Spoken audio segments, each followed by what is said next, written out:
আজকে মাহফিলটা সর্বদিক থেকে মানে পরিপূর্ণ। এজন্য বলবো, ম্যাক্সিমাম মাহফিলে দেখা যায় অতিথি, বিশেষ অতিথিদের নাম থাকে, কিন্তু আমরা তাদেরকে বাই ফেস অডিয়েন্সে উপস্থিত পাই না। আজকে বাগমারা নির্বাচনী আসনের মাননীয় সাংসদ, তিনি আমাকে দাওয়াত দিয়েছিলেন যখন তিনি সংসদ সদস্য হননি, সেই সময় উনি আমাকে দাওয়াত দিয়েছিলেন। আজকে আল্লাহ তাআলা তাকে এমন সম্মান ইজ্জত তাকে দান করেছেন, তিনি পাশে বসে আছেন। আজকে পোস্টারে লিখিত সব মেহমান মাহফিলে হাজির। বলি আলহামদুলিল্লাহ, জোরে বলি আলহামদুলিল্লাহ। সম্মানিত উপস্থিতি, যিনি আমার বাম পাশে বসা আছেন তিনিও একজন শিক্ষাবিদ, যিনি আমার ডান পাশে বসে আছেন তিনিও একজন শিক্ষাবিদ। দুজনই প্রিন্সিপাল, মাঝখানে তো আমি কিছুই না। আমি তো ভাঙ্গাচোরা মানুষ, এলেম শূন্য মানুষ। তো যদি কিছু কথা বলতেই হয়, আমি তো আমার নিজের মন গড়া কোনো কথা বলবো না। কোরআন থেকে, কোরআনকে সামনে রেখে কিছু কথা বলতে চাচ্ছি। কোরআন যা বলে মিথ্যা বলে না সত্য বলে? আমরা যদি সত্যবাদী হই, কোরআন যা বলে খারাপ হতে বলে না ভালো হতে বলে? ভালো হতে বলে। আমরা যদি ভালো হই তাহলে কথাগুলো আমাদের ভালো লাগবে। যদি আমরা মিথ্যার আশ্রয় না নেই, মিথ্যাবাদী যদি না হই, তাহলে এই সত্য কথাগুলো আমাদের কাছে তিক্ত মনে হবে না, আমাদের কাছে প্রিয় মনে হবে। আর যদি মিথ্যাবাদীদের যদি মিথ্যাবাদিতার সাথে যদি আমার সম্পর্ক থাকে, যদি আমি আল্লাহ তাআলার নির্দিষ্ট পন্থা অবলম্বন না করে যদি অন্য কোনো পন্থা অবলম্বন করি, তাহলে কোরআনের কথাগুলো ভালো লাগবে না। তো আমরা কোরআন যা বলে আমরা সবাই মানার জন্য শুনতে রাজি আছি তো ইনশাআল্লাহ? জোরে বলি ইনশাআল্লাহ। সম্মানিত ভাইয়েরা, কোরআনে কারীমে আল্লাহ তাআলা, আমি যতটুকু ভাঙ্গাচোরা স্টাডি করেছি, আল্লাহ তাআলার বক্তব্যের মূল নির্যাস কিন্তু একটাই, সেটা হলো তুমি প্যাসেঞ্জার লাইফ ক্রিয়েট করছো, তুমি প্যাসেঞ্জার লাইফ তুমি যাপন করছো। ধরেন আপনি ঢাকা যাবেন, বাগমারা অথবা আপনি পুঠিয়া স্টেশনে গিয়ে আপনি দাঁড়ালেন, একটা বাসে উঠবেন। এই বাসে ওঠার আগ পর্যন্ত যে যাত্রী ছাউনি আছে, যাত্রী ছাউনিতে বসে থেকে অবস্থায় আপনি কি ভাববেন যাত্রী ছাউনি আপনার স্থায়ী বাড়ি? আসতে পারে মনে হবে এরকম? আপনি কি মনে করতে পারেন? যাত্রী ছাউনিতে আমি ততক্ষণ আছি যতক্ষণ না বাসটা না আসে। ঠিক জাস্ট মানে এক্সাম্পল, এটা দুনিয়াটা আমার আপনার কাছে মনে করতে হবে যাত্রী ছাউনির মতো। কি ছাউনির মতো বলেন তো? যাত্রী ছাউনির মতো। জাস্ট আমি কিছুক্ষণ আছি, আমি এরপরে আলেমে বারজাখ পার হয়ে হাশর, মিজান, পুলসিরাত অর্থাৎ আলামুল আখিরাহ, জাস্ট রেজারেকশন ডের আমি মুখোমুখি হতে যাচ্ছি। এরপর আমার আপনার জন্য দুটো পথ খোলা আছে, একটা হলো জাহান্নাম, আরেকটা কি? আরেকটা হলো জান্নাত, আরেকটা কি? জাহান্নাম। জান্নাত এবং জাহান্নাম তৈরি করে রেখেছেন, প্রস্তুত করে রেখেছেন তিনি আমার কে বলেন তো? এই দুটো জায়গাতেই আল্লাহ কাকে ঢুকাবেন বলেন তো? বান্দা কি ঢুকাবেন? বান্দাটা বানিয়েছেন কে? আবার জাহান্নামে ঢুকাবেন কে? দোষটা কার? আওয়াজ কিন্তু কমে গেছে। দোষটা কার? আমাদের দোষ। ধরুন এই যে দুজন শিক্ষক, আচ্ছা কোন শিক্ষক কি চায় যে তার ছাত্রটা ফেল করুক? বলেন, কেউ চায়? শিক্ষকের চাওয়া হলো প্রত্যেক ছাত্রই আমার পাশ করুক। শিক্ষাদান দেওয়া হয়, তাকে শেখানো হয়, পড়ানো হয়, দেখিয়ে দেওয়া হয়। এরপরেও সব ছাত্র কি পাশ করে? না কিছু ছাত্র ফেল করে? এই যে কিছু ছাত্র ফেল করলো, কিছু ছাত্র পাশ করলো, তাহলে এই যারা ফেল করলো তাদের ফেল করার কারণ মনে হয় শিক্ষকরা নাকি? শিক্ষকদের কি কোনো দোষ দেওয়া যাবে এখানে? শিক্ষকের চেষ্টার কমতি নেই, কিন্তু শিক্ষক কিন্তু জানেন যে আমার কোন ছাত্রটা ফেল করবে আর কোন ছাত্রটা পাশ করবে। এটা কিন্তু শিক্ষক জানেন, কারণ শিক্ষক তো ক্লাস নিয়েছেন। ঠিক তেমনি আল্লাহর ইলমে এটা আছে যে কে ফেল করবে, কে জান্নাত পাবে আর কে জান্নাত পাবে না, এটা আল্লাহ জানেন। কিন্তু পরীক্ষা তো বান্দা দেবে, পরীক্ষার হলে বান্দা অবস্থান করবে। কৃতকার্যতা আর অকৃতকার্যতা এটা সম্পূর্ণ দায়ভার হতে হবে যে পরীক্ষা দিচ্ছে। সম্মানিত ভাইয়েরা, আমরা এই দুনিয়াতে আল্লাহ তাআলা আমাদেরকে একটা লক্ষ্যে পাঠিয়েছেন। এই জন্য আল্লাহ তাআলা দরদ নিয়ে ইমানদারকে ডাক দিচ্ছেন। সূরাতুল হাসর থেকে আমি শেষ দিকের কয়েকটা আয়াত কারীম আমি তেলাওয়াত করেছি। আল্লাহ রাব্বুল আলামিন এখানে ইমানদারকে ডাক দিয়ে 4টা কাজের কথা বলেছেন। কয়টা কাজ বলেন তো? এই 4টা কাজ আমরা আজকে শিখে যাব। জোরে বলি ইনশাআল্লাহ।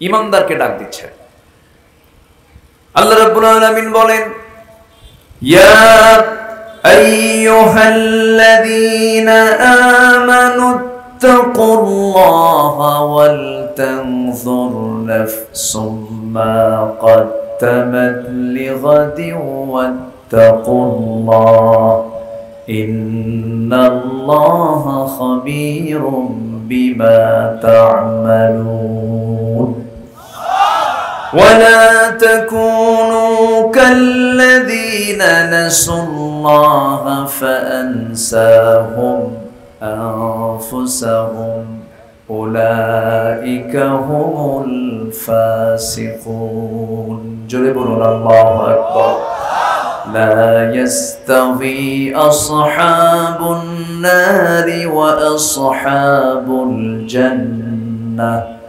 أصحاب الجنة هم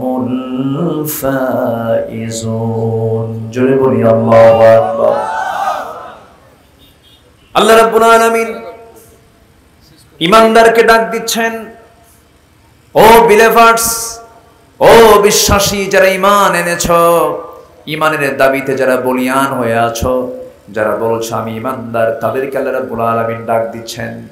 এরকম করে ইয়া আইয়ুহাল্লাযীনা আমানু বলে আরো একাধিক জায়গায় সম্বোধন করে ডাক দিয়েছেন। আবার ইয়া আইয়ুহাল ইনসান বলেও ডাক দিয়েছেন, ইয়া আইয়ুহান নাস বলেও ডাক দিয়েছেন। আল্লাহ রাব্বুল আলামিন এই জায়গায় ডাক দিয়ে বলছেন, বান্দারে 1 নাম্বার কাজ হবে তুমি কাউকে ভয় করবে না। জীবন চলাচলে জীবনের সকল জায়গায় তোমার দায়িত্ব হলো ভয় করতে হবে একমাত্র কার? আসতে বলবেন না, কার? আল্লাহর ভয় তোমরা করো। আল্লাহর ভয় মানে হলো বান্দা তুমি চলতে নিয়া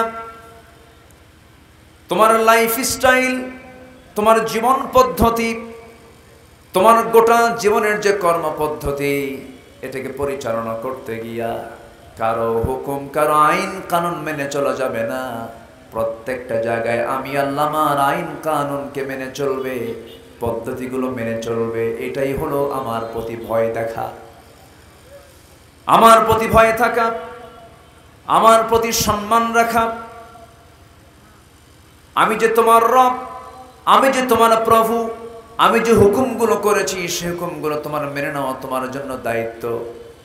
আমাকে তুমি যদি ভয় করতে পারো, আল্লাহ রাব্বুল আলামিন এই তাকওয়ার ফলাফল বহু জায়গায় দিয়েছেন। এক জায়গায় সুন্দর করে বলছেন, ওয়া আম্মা মান খাফা মাকামা রাব্বিহি ওয়া নাহান নাফসা আনিল হাওয়া ফাইন্নাল জান্নাতা হিয়াল মাওয়া।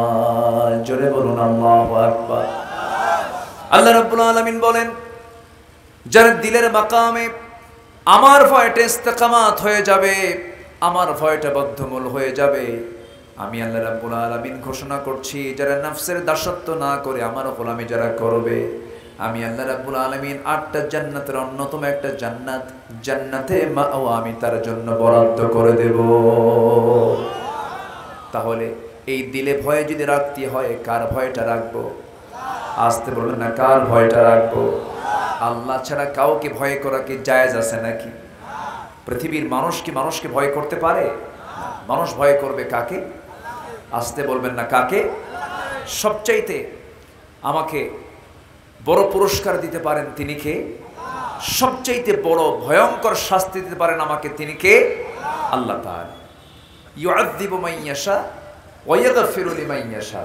আল্লাহ যাকে চান শাস্তি দেন, আল্লাহ যাকে চান ক্ষমা করে দেন।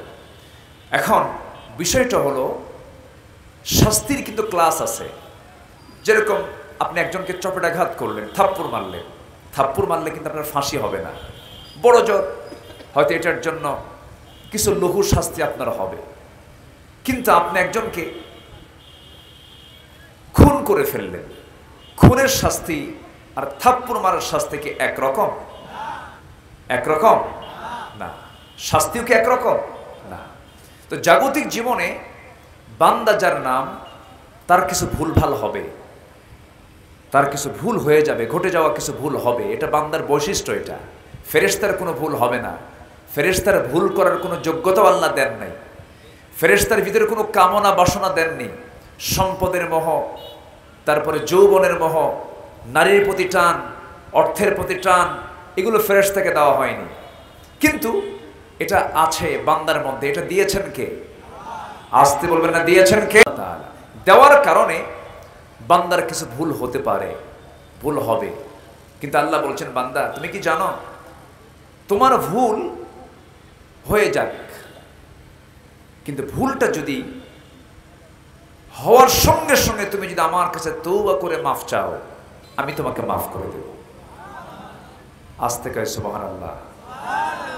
এবং আল্লাহ তাআলা এত দয়ালু যে দুনিয়ার কোনো থানায় তোমার নামটা একবারও যদি কালো তালিকায় ওঠে, আমৃত্যু তুমি যদি জগতের সেরা মানুষও হয়ে যাও, ভালো মানুষও হয়ে যাও, থানার তালিকায় কিন্তু তোমার নামটা কালো তালিকা থেকে বাদ যায় না।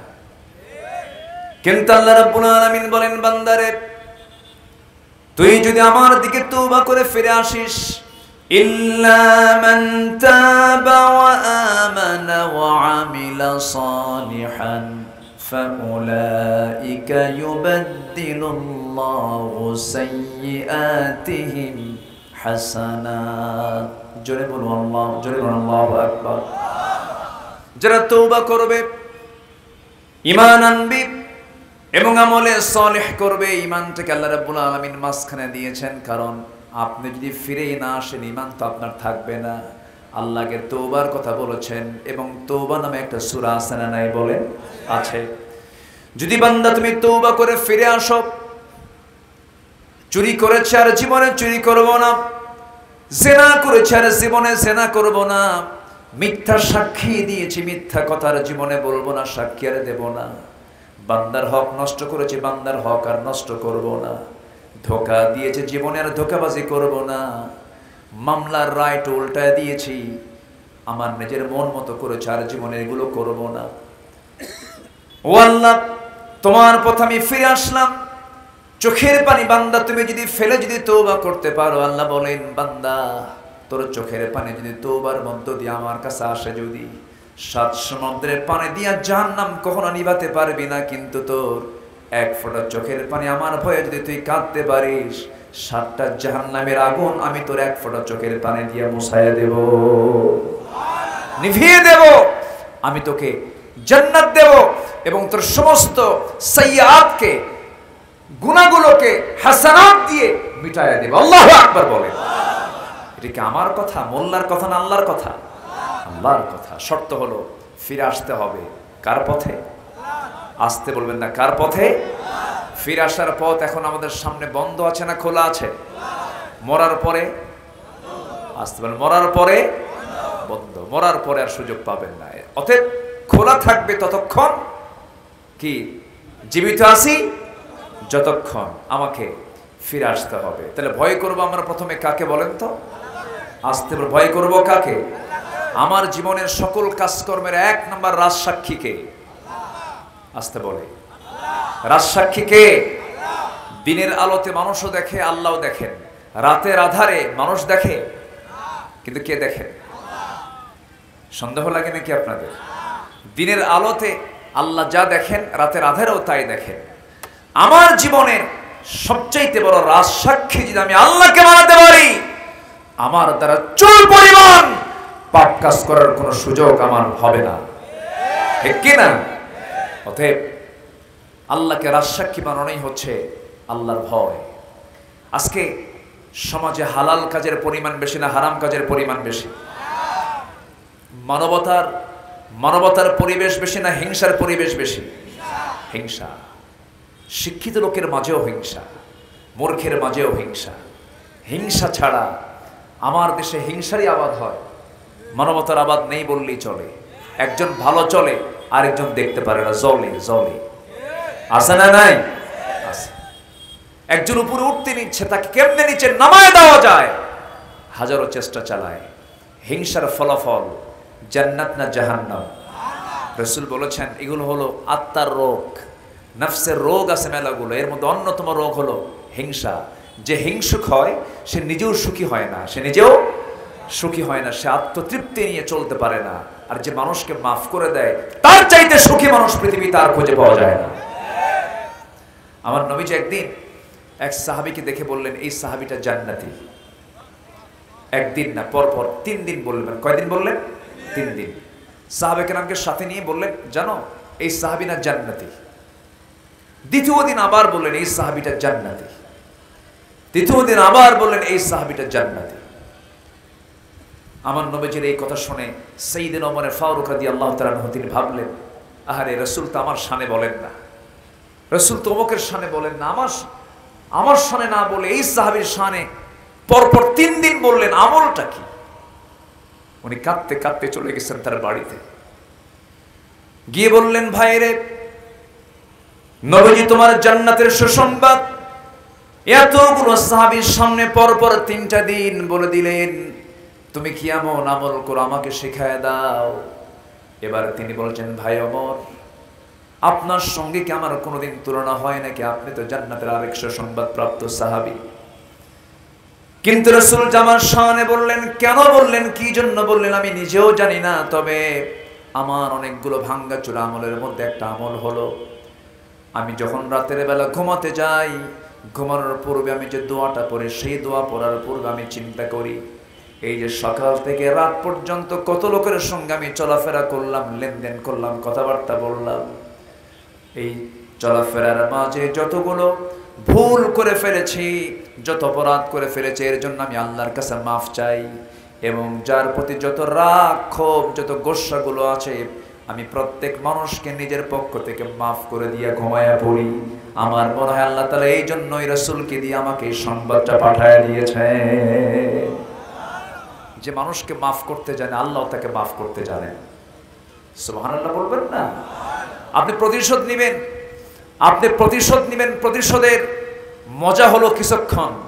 আপনি মাফ করে দিবেন, মাফ করার মজা হলো আজীবন। কিন্তু আমরা তো তা করি না,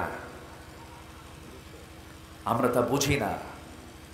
আমরা প্রতিশোধের আগুনে দাউ দাউ করে জ্বলি, কেমনে ওরে শেষ করে ফেলবো, কেমনে ওর ক্ষতি করব।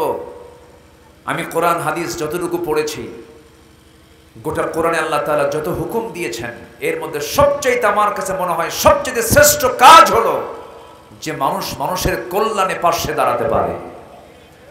খায়রুন নাসি মান ইয়ানফাউন নাস। কিন্তু আজকে আমরা এই মহৎ কাজ থেকে নিজেকে গুটিয়ে রেখেছি। দিন দিন মামলার পরিমাণ কমছে না বাড়ছে? এ তো নিয়ামতের লক্ষণ, তাই না? আসতে করে মামলার পরিমাণ কমছে না বাড়ছে? বাড়ছে। মামলা করা কি এটা কি মহব্বতের লক্ষণ? আমার বন্ধুগণ, কথাই তো কথা বাড়ে, হিংসার ফলাফল হলো রাসূল বলেছেন, ক্বালা ইয়াকুম ফিল হাসাদ ফাইনাল হাসাদা ইয়াকুলুল হাসানাত কামা তাকুলুন নারাল হাতাব। তোমরা হিংসা থেকে নিজেকে গুটিয়ে রাখো। আগুন কাঠখণ্ডকে যেমন জ্বালিয়ে পড়ে ভস্ম করে দেয়, ছাই বানায় দেয়, তেমন হিংসা মানুষের সমস্ত নেক আমলকে জ্বালিয়ে পড়ে ছাই করে দেয়। অনেকদিন আগে এক মুরব্বীর কাছ থেকে একটা উদাহরণ শুনেছিলাম। গ্রামের মুরব্বী, যারা বয়স্ক মুরব্বী, তাদের কাছ থেকে অনেক চমকপ্রদ কিছু সুন্দর কথা শোনা যায়। তো কোন এক বেচারি যুবক বিয়ে করবে। আগের যুগে তো বিয়ে করতে যেত ঘোড়ায় চড়ে বিয়ে করতে যেত। তো ঘোড়ায় চড়ে বিয়ে করতে যাবে, গ্রামের এক প্রবীণ মুরব্বীর একটা ঘোড়া আছে। তো তাকে গিয়ে বললো যে, চাচা আমার অমুক দিন বিয়া, ঘোড়াটা কি দেওয়া যাবে? তো মুরব্বী বয়স্ক মানুষ, বেচারি খেপে গিয়ে বলছে, আমি তোরে কোনো ঘোড়া দেবো না, তুই যা। তো ঘোড়া না দেওয়ার স্বীকৃতি যখন দিয়েছে, ছেলেটার মনটা খারাপ হয়ে গেছে, যুবকের মন খারাপ হয়ে গেছে। তো কদরের রাত্রিতে নামাজ পড়তে গেছে। তো নামাজ শেষে দোয়া শুরু করছে হুজুর। দোয়ার মধ্যে এই যুবকটা বলতেছে, আল্লাহ এই কদরের রাত্রে তোমার কাছে আমার কোনো দোয়া নাই, শুধু একটা দোয়া, বুড়ার যেন ঘোড়া মরে। বুড়ার জন্য কি মরে? ঘোড়া মরে। দোয়াটা কইরা চলে আসছে বাড়িতে। বাড়িতে এসে দেখে ওর মার চোখে পানি। মা কান্দে। কে মা, তুমি কান্দো কেন? কে বাবা, তোর গরুটা মরে গেছে। কথা কি বুঝতেছেন আপনারা? তাহলে দোয়া করলো কি মরার জন্য? কিন্তু মালাকুল মউত ঠিকই আসছে, কিন্তু মরল কি ঘোড়া নাকি মরল? কার গরু মরছে? যাই দোয়া করছে তার। Just example. আপনি অপরের জন্য যা চাবেন, যদি কল্যাণ চান, এটা আপনার জন্য কল্যাণ হবে। অপরের জন্য অকল্যাণ চাবেন, আপনার জন্য সে অকল্যাণ বয়ে আসবে। হারাম দিকে যাব না আমরা। হারামের কোনো বরকত নেই। একটা হাদিসের ব্যাখ্যায় পড়লাম, সুদের গড়া সম্পদের মেয়াদ হলো 40 বছর। টিকসই নয়। হারাম কখনো টিকে না, অন্যায় কখনো টিকে না, জুলুম কখনো টিকে না। সম্মানিত ভাইয়েরা, সাদ্দাত দুনিয়ায় কল্পিত জান্নাত বানিয়েছিল জুলুম করে। সাদ্দাত কি তার কল্পিত জান্নাতের মধ্যে পা রাখতে পেরেছিল? পারেনি। ফেরাউন চেয়েছিল মুসা আলাইহিস সালামকে তার সদল বলে দরিয়ার ভিতরে পানিতে চুবায়া মারতে। পেরেছিল? পারেনি। কারণ এগুলো জুলুম। এগুলো কি বলেন? জুলুম। নমরুদ চেয়েছিল ইব্রাহিম আলাইহিস সালামের তাওহীদি এই আন্দোলনকে নিভিয়ে দেওয়ার জন্য, পারে নাই। নমরুদের জন্য বরাদ্দ ছিল হলো ন্যাংরা মশা। আসতে কোন কেন? ফেরাউনের জন্য বরাদ্দ ছিল হলো নীল দরিয়া। আজকের সমাজেও যারা জুলুম করে, অত্যাচার করে, কোন কিছুর সফলতার মুখ দেখতে চান, শিক্ষা নিন ফেরাউনদের ইতিহাস থেকে। 1600 বছর হায়াত পাওয়ার পরেও, 1600 বছর এই বিশাল জিন্দেগি পাওয়ার পরেও আল্লাহ ফেরাউনকে ধরেছেন 1600 বছরে কয়দিন? আসতে বলবেন না, কয়দিন? একদিন ধরেছেন। সম্মানিত ভাইয়েরা, হারাম কোনো পথে যাব না, জুলুমের পথে যাব না। হারামের তো কোনো আরাম নাই। হারামের কোনো আরাম নাই। একটা প্রবাদ আছে, যে দামে কেনা সে দামেই বেচা। এক বেচারি গোটা রাত পরিশ্রম করে ঘোড়া চুরি করছে। কি চুরি করছে? ঘোড়া চুরি করছে। ঘোড়া চুরি করে এনে সকালবেলা বাড়িতে পৌঁছে গেছে। ছেলেকে ডাক দিয়ে বলে, বাবা আমি তো গোটা রাত কষ্ট করে ঘোড়াটা চুরি করে আনলাম, আমার চোখে প্রচুর ঘুম, তুমি একটু ঘোড়াটা বিক্রি করে বাড়িতে আসো। তো ছেলেকে দায়িত্ব দিয়েছে, ছেলে ঘোড়া বিক্রি করতে গেছে। বিক্রেতা এসে বলতেছে, ভাই ঘোড়ার দাম কত? কত? ঠিক আছে, তোমার দামটা আমি দেবো, কিন্তু ঘোড়া তোমার একটু দেখা দরকার। এটি চড়ি ঘোড়া, একটু দাবড়াই। তো ঘোড়ার পিঠে চড়ে দাবড়ানো শুরু করছে। যে ক্রেতা ঘোড়াটা নিয়ে ওই যে দাবড়ান শুরু করছে, আর সে আর ফেরত আসে না। এক বিকাল চলে গেছে, আর ফেরত নাই। ছেলেটা বিকেল বেলা বিক্রিত করতেই পারলো না, চলে আসছে বাড়িতে ব্যর্থ হৃদয় নিয়ে। বাবা ঘুম থেকে উঠে বলতেছে, বাজান ঘোড়ার দাম কত? ঘোড়া কত দিয়ে বেচলে? কাব্বা, যে দামে কেনা সেই দামেই বেচা। যে দামে কেনা সে দামি বেচা। অন্যায় করে, অন্যায় পথে থেকে আমি আপনি টিকতে পারবো না। এটা আমার কথা নয়। কার কথা? আসতে বলবেন না, কার কথা? আল্লাহর কথা। ফেরাউন টিকতে চেয়েছিল, নাম কিন্তু তারও কোরআন শরীফে আসছে। কোরআন মজিদে তার নাম আছে না নাই? আছে। কোরআন মজিদে অনেক নবীর নাম বাদ পড়ে গেছে।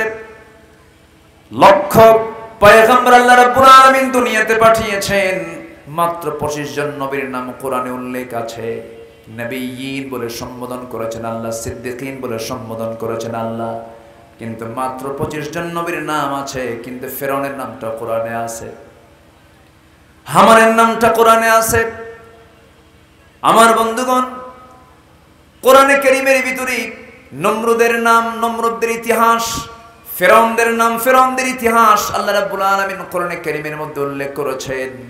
কিন্তু আপনি গোটা দুনিয়া জুড়ে দেখবেন প্রত্যেক পিতা তার সন্তানের নাম মুসা রাখে, কিন্তু ফেরাউন রাখে না। ঠিক কিনা? ইব্রাহিম রাখে, কিন্তু নমরুদ রাখে না। মুহাম্মদ রাখে, কিন্তু আবু জেহেল রাখে না। তারাও কিন্তু দাপটে কম ছিল না,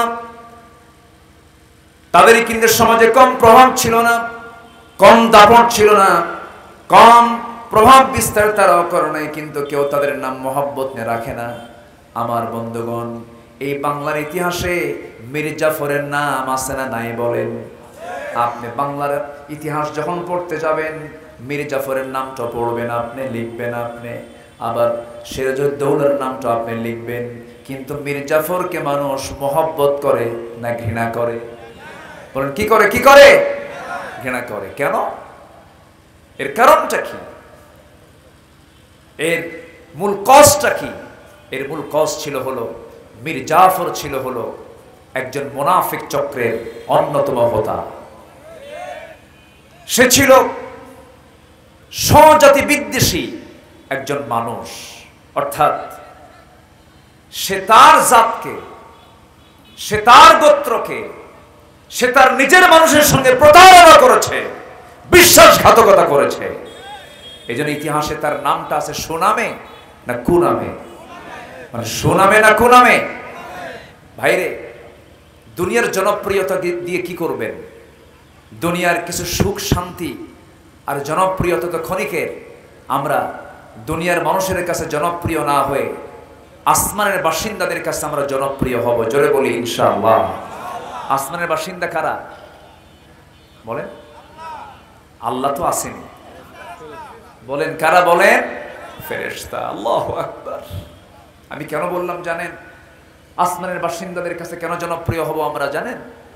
কেমনে জনপ্রিয়তা অর্জন করব আমরা আসমানে?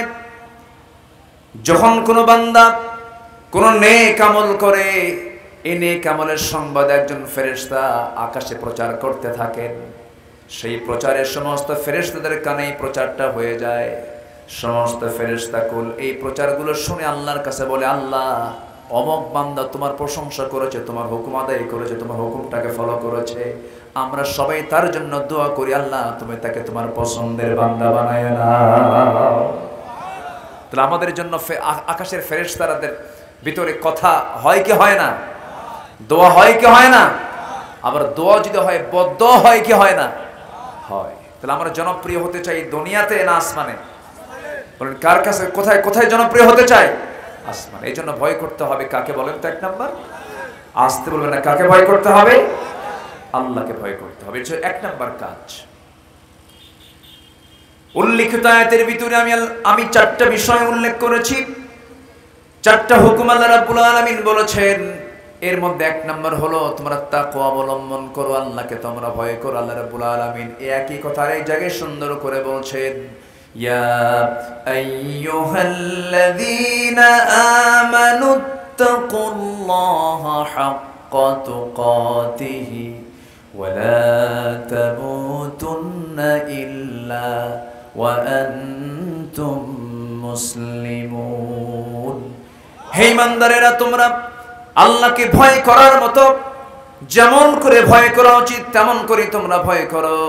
ওয়ালা তামুতুন্না, তোমরা কখনো মৃত্যুবরণ করো না, ইল্লা ওয়া আনতুম মুসলিমুন, মুসলমান না হওয়া পর্যন্ত। এই আয়াতটা যখন নাজিল হলো সাহাবে কেরামদের মধ্যে চরম আহারে আল্লাহ বুঝে আমাদের ভয়টাকে কবুল করেন না, এই জন্য তুকাতিহি বলেছেন। এরপর আরেকটা আয়াত নাজিল হলো হাক্কা ইয়া আইয়ুহাল্লাযীনা আমানুত্তাকুল্লাহা মাসতাতা'তুম, তোমাদের সামর্থ্য অনুযায়ী তোমরা আল্লাহকে ভয় করো। জোরে করে আল্লাহু আকবার। ওমরের মতো মানুষ পৃথিবীতে আর দ্বিতীয়টা আসবে না। যে ওমরের ব্যাপারে রাসূল নিজে বলেছেন ওমর ফিল জান্নাহ, ওমর জান্নাতের বাসিন্দা। ওমরে ফারুকের মতো দামি মানুষ পৃথিবীতে আর দ্বিতীয়টা আসবে না। সেই ওমরে ফারুকের মতো মানুষ ঈদের দিন আনন্দ না করে গোটা মাস রমজানের রোজা রেখে ঈদের দিন ঈদুল ফিতরের মাঠে না গিয়ে তিনি বাড়িতে হাওয়া করে কাঁদতেছেন।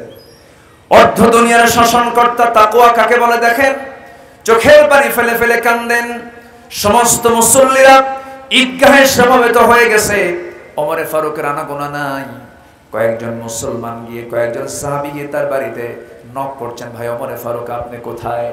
দরজা খোলা মাত্রই দেখা গেল ওমরে ফারুক সেজদায় পড়ে পড়ে ডুকরে ডুকরে বাচ্চাদের মতো কাঁদতেছে। ছোট্ট ছোট্ট বাচ্চার মতো হাওমা করে সেজদায় পড়ে পড়ে কাঁদতেছেন। সালাম যখন তিনি ফিরলেন, প্রশ্ন করা হলো, আমিরুল মুমিনিন, হাজার হাজার মুসল্লি জানান, হাজার হাজার মুসল্লি তারা ঈদগাহের মাঠে প্রস্তুতি নিয়েছে নামাজ পড়ার জন্য আপনার পেছনে, আপনি ইমাম, আপনি নাই, নামাজ বন্ধ হয়ে আছে, ঈদের নামাজ বন্ধ হয়ে আছে, আপনি কখন যাবেন? ওমরে ফারুক বলছেন, তোমরা আনন্দ করছো ভালো কথা, ঈদের দিনটা তোমরা পেয়েছো, আনন্দ করছো, হয়তো তোমরা সিগন্যাল পেয়েছো রমজানের মাধ্যমে আল্লাহ তাআলা তোমাদেরকে মাফ করে দিয়েছেন, কিন্তু এখন পর্যন্ত আমি আল্লাহর কাছ থেকে কোনো সিগন্যাল পাই নাই আল্লাহ আমার রমজানের মধ্য দিয়ে আমার গুনাহগুলো মাফ করেছেন কিনা। এটার নাম তাকওয়া। এটার নাম কি? তাকওয়া। আল্লাহকে সবচেয়ে কাছে টানতে হবে। ভাইরে, এই যে আমরা বসে আছি, আজকে দুপুরবেলা আমার খুব কাছের মানুষ, পাবনা ইসলামী আলিম মাদ্রাসার একজন প্রভাষক, বড় আলেমে দিন তিনি ছিলেন, মরহুম হয়ে গেছেন, এখন মাকবুর হয়ে গেছেন। দুপুরবেলা আমার আব্দুস শাকুর ভাই, আজকে তার সন্ধ্যায় তার জানাজা হয়েছে। বড় আলেম ছিলেন, লক্ষাধিক মানুষের জানাজার ঢল নেমেছে তার জানাজায়। আব্দুস শাকুর ভাই দুপুরবেলা দুনিয়া থেকে বিদায় নিয়েছেন, মাত্র 35 থেকে 47 বছর বয়স, একজন বড় শিক্ষাবিদ মানুষ। এই যে আমরা বসে আছি, আমার আবুল কালাম আজাদ ভাই, আমার সাইদুর রহমান ভাই এমপি মহোদয়, প্রিন্সিপাল মহোদয়, এই যে আমরা বসে আছি, এখান থেকে আমরা সুস্থ অবস্থায় মাহফিল শেষ করে উঠতে পারবো এমন গ্যারান্টি কি আমরা কেউ দিতে পারবো নাকি? কেউ দিতে পারবো না। মৃত্যুটা এত নিকটে, এত নিকটে, চোখ থেকে কপাল দূরে হতে পারে, কিন্তু মৃত্যু আমার থেকে আরো নিকটে। মৃত্যুটা এত কাছে, হাসতে হাসতে দুনিয়া থেকে বিদায় নেয়, খেলতে খেলতে দুনিয়া থেকে বিদায় নেয়, বক্তৃতা দিতে দিতে দুনিয়া থেকে বিদায় নেয়। এই পার্শ্ববর্তী জেলা নাটোরের সিদ্দিকুর রহমান নাটোরি ভাই ছিলেন, দুনিয়া থেকে বিদায় নিয়েছেন। রেজাউল করিম কাউসারি সিরাজগঞ্জের একজন বক্তা ছিলেন, তিনি খুতবা দিচ্ছেন, তিনি আলোচনা করছিলেন, মাহফিলে কথা বলতে বলতে মাহফিলের লাশ হয়ে দুনিয়া থেকে বিদায় নিলেন। আমার বন্ধুগণ, তামিরুল মিল্লাত কামিল মাদ্রাসার ভাইস প্রিন্সিপাল একিউম সিফাতুল্লাহ রাহিমাহুল্লাহ বড় আলেমে দিন ছিলেন, বক্তৃতার মঞ্চে বক্তৃতা দিতে দিতে ওই ঘাড় মোটকে মঞ্চে দুনিয়া থেকে বিদায় নিয়ে চলে গেছেন, দুনিয়া থেকে বিদায় নিয়েছেন। এখনই মরে যাব আমি, মরে যাওয়ার সঙ্গে সঙ্গে আমার দুনিয়ার জিন্দেগিতে যারা যত আপন ছিল তারা তত পর হয়ে যাবে। আমার রাত্রেবেলা যেতে দেরি হতো, বউটা ফোন দিয়ে বলতেন, আপনি কোথায় আছেন? আপনি ছাড়া ঘুম হচ্ছে না। সন্তানগুলো বলবে, আব্বা কত রাত হবে, তুমি কখন আসবে? সন্তানগুলো বারবার অস্থির হয়ে যেত। কিন্তু আমি এখন এই লাশ হয়ে দুনিয়া থেকে বিদায় নিয়ে নেব। যে শখের বাড়ি ছিল আমার, যে শীতাতপ নিয়ন্ত্রিত ঘরটা ছিল আমার, মারা যাওয়ার সঙ্গে সঙ্গে ওই ঘরে ঢোকার মতো ক্ষমতা আমার আর থাকবে না। ওই ঘরের বাসিন্দারা আমাকে ঘরে তুলবে না, বারান্দায় জায়গা হবে না, ঘরের একটা কোনায়, বাড়ির একটা কোনায় চাদর একটা সুন্দর করে পর্দা দিয়া, চকিতে শোয়া দিয়া গোসল করায় দেবে। সেলাইওয়ালা সুন্দর ডিজাইনওয়ালা কাপড় চোপড় যদি গায়ে থাকে কেচে দিয়ে কেটে কেটে ফেলবে, গোসল করায় দেবে। গোসল করায় দিয়া চট করে বাজারে চলে যাবে, তাহিরপুরের বাজারে গিয়া কাফনের কাপড়টা কিনে আনবে। সেলাই চলবে না, টান মেরে দুটা ভাগ করবে, গলার মধ্যে ঢুকায় দেবে, আরেকটা মাথা দিয়া সুন্দর করে চকলেটের মতো মাথায় একটা বাঁধন, বামে পায়ে একটা বাঁধন দিয়ে দিবে, জাস্ট চকলেট। সোজা নিয়ে চলে যাবে জানাজার প্রান্তরে। বউটা বলবে, স্বামী রে, বিদায়ের সময় একটু বলে যাওয়ার চান্স দিলা না, কথা বলারও চান্স দিলা না। সন্তানগুলো হাওমাও করে কাঁদবে, গলা ভেঙে যাবে, টেনে হেঁচড়ে কবরের দিকে নিয়ে চলে যাবে, মরা মুখ সব দেখে দেখে চলে যাবে। এই যে কিছুক্ষণ দেখা হলো, কবরে রেখে আসবে, 24 ঘন্টা যাবে না, মাথার চুলগুলো খসে খসে পড়বে। এই চুলে কত যত্ন নিলাম, এই চুলে কত সাবান দিলাম, শ্যাম্পু দিলাম, 24 ঘন্টায় চুলগুলো খসে খসে পড়বে। 3 দিন যাবে না, চামড়াগুলো গলে গলে পোকার পেটের খাবার হয়ে যাবে। যে পোকা দেখে আমি ভয় পেতাম, সেই পোকার রাজত্বে, সেই পোকার নিয়ন্ত্রণে আমার দেহ চলে যাবে। মাত্র 7টা দিন লাগবে না, পেটের নাড়ি ভুঁড়ি, পেটটা ফুলে, চোখ দিয়া, কান দিয়া, নাক দিয়ে ফেটে সব নাড়ি ভুঁড়ি বের হয়ে যাবে, কিম্ভূত কিমাকার চেহারা হয়ে যাবে। মাত্র 3টা মাস পর যদি কবর খনন করা হয়, আমার কবরে আমাকে চেনার মতো হাড় হাড্ডি ছাড়া আর আমার কবরে কিছুই থাকবে না রে ভাই। আল্লাহ এই জন্য বলছেন, বান্দারে আমাকে তুই ভয় কর, আমার তুই জিকির কর। দিন শেষে বন্ধু তোর কেউ না, দিন শেষে বন্ধু আপনজন বলতে তোর কেউ নাই। আপনজন বলতে যদি কেউ থাকে, তিনি আমার কে? এটা জোরে বলেন, তিনি আমার কে? সে আল্লাহ তাআলা আমার প্রকৃত বন্ধু।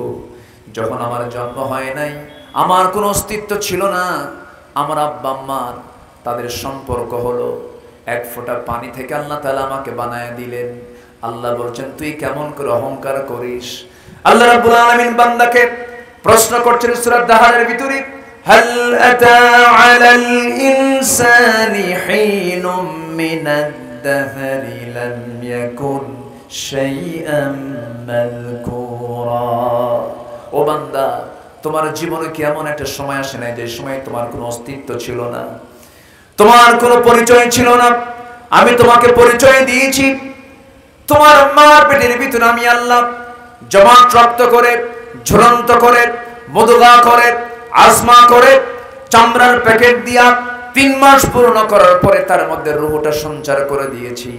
4 মাস চলে গেছে, 5 মাস চলে গেছে, এরপর আমি তোমার জন্য তকদির নির্ধারণ করে দিয়েছি, রিজিক নির্ধারণ করে দিয়েছি, হায়াত মওতের সব কিছু নির্ধারণ করে দিয়েছি। এরপরে তোমাকে আমি আল্লাহ তাআলা নিজে, তোমার মার পেটের ভিতরে দুনিয়ার কোনো খাবার চলবে না, আমি খাবারের ম্যানেজমেন্ট করে দিয়েছি। দুনিয়ার কোনো খাবার খেতে গেলে অসম্ভব ব্যাপার, তুমি মরে যেতে। মার তার সাথে তোমার তার সংযোগ ঘটায় দিয়েছি, মার নারীর সঙ্গে তোমার নারীর সংযোগ ঘটায় দিয়ে মাসিক অসুখ বন্ধ করে দিয়া আমি তোমাকে স্থায়ী খাবারের বন্দোবস্ত করে দিয়েছি। আবার যখন তুমি দুনিয়াতে আসবে, তুমি আসার 6 মাস আগে তোমার মার পেটের মধ্যে নয়, তুমি দুনিয়াতে আসবে তোমার মার আউটসাইডে স্তনে 2 স্তন আমি আল্লাহ রাব্বুল আলামিন দুধ রিজার্ভ করে রেখে দিয়েছি। জোরে কান সুবহানাল্লাহ।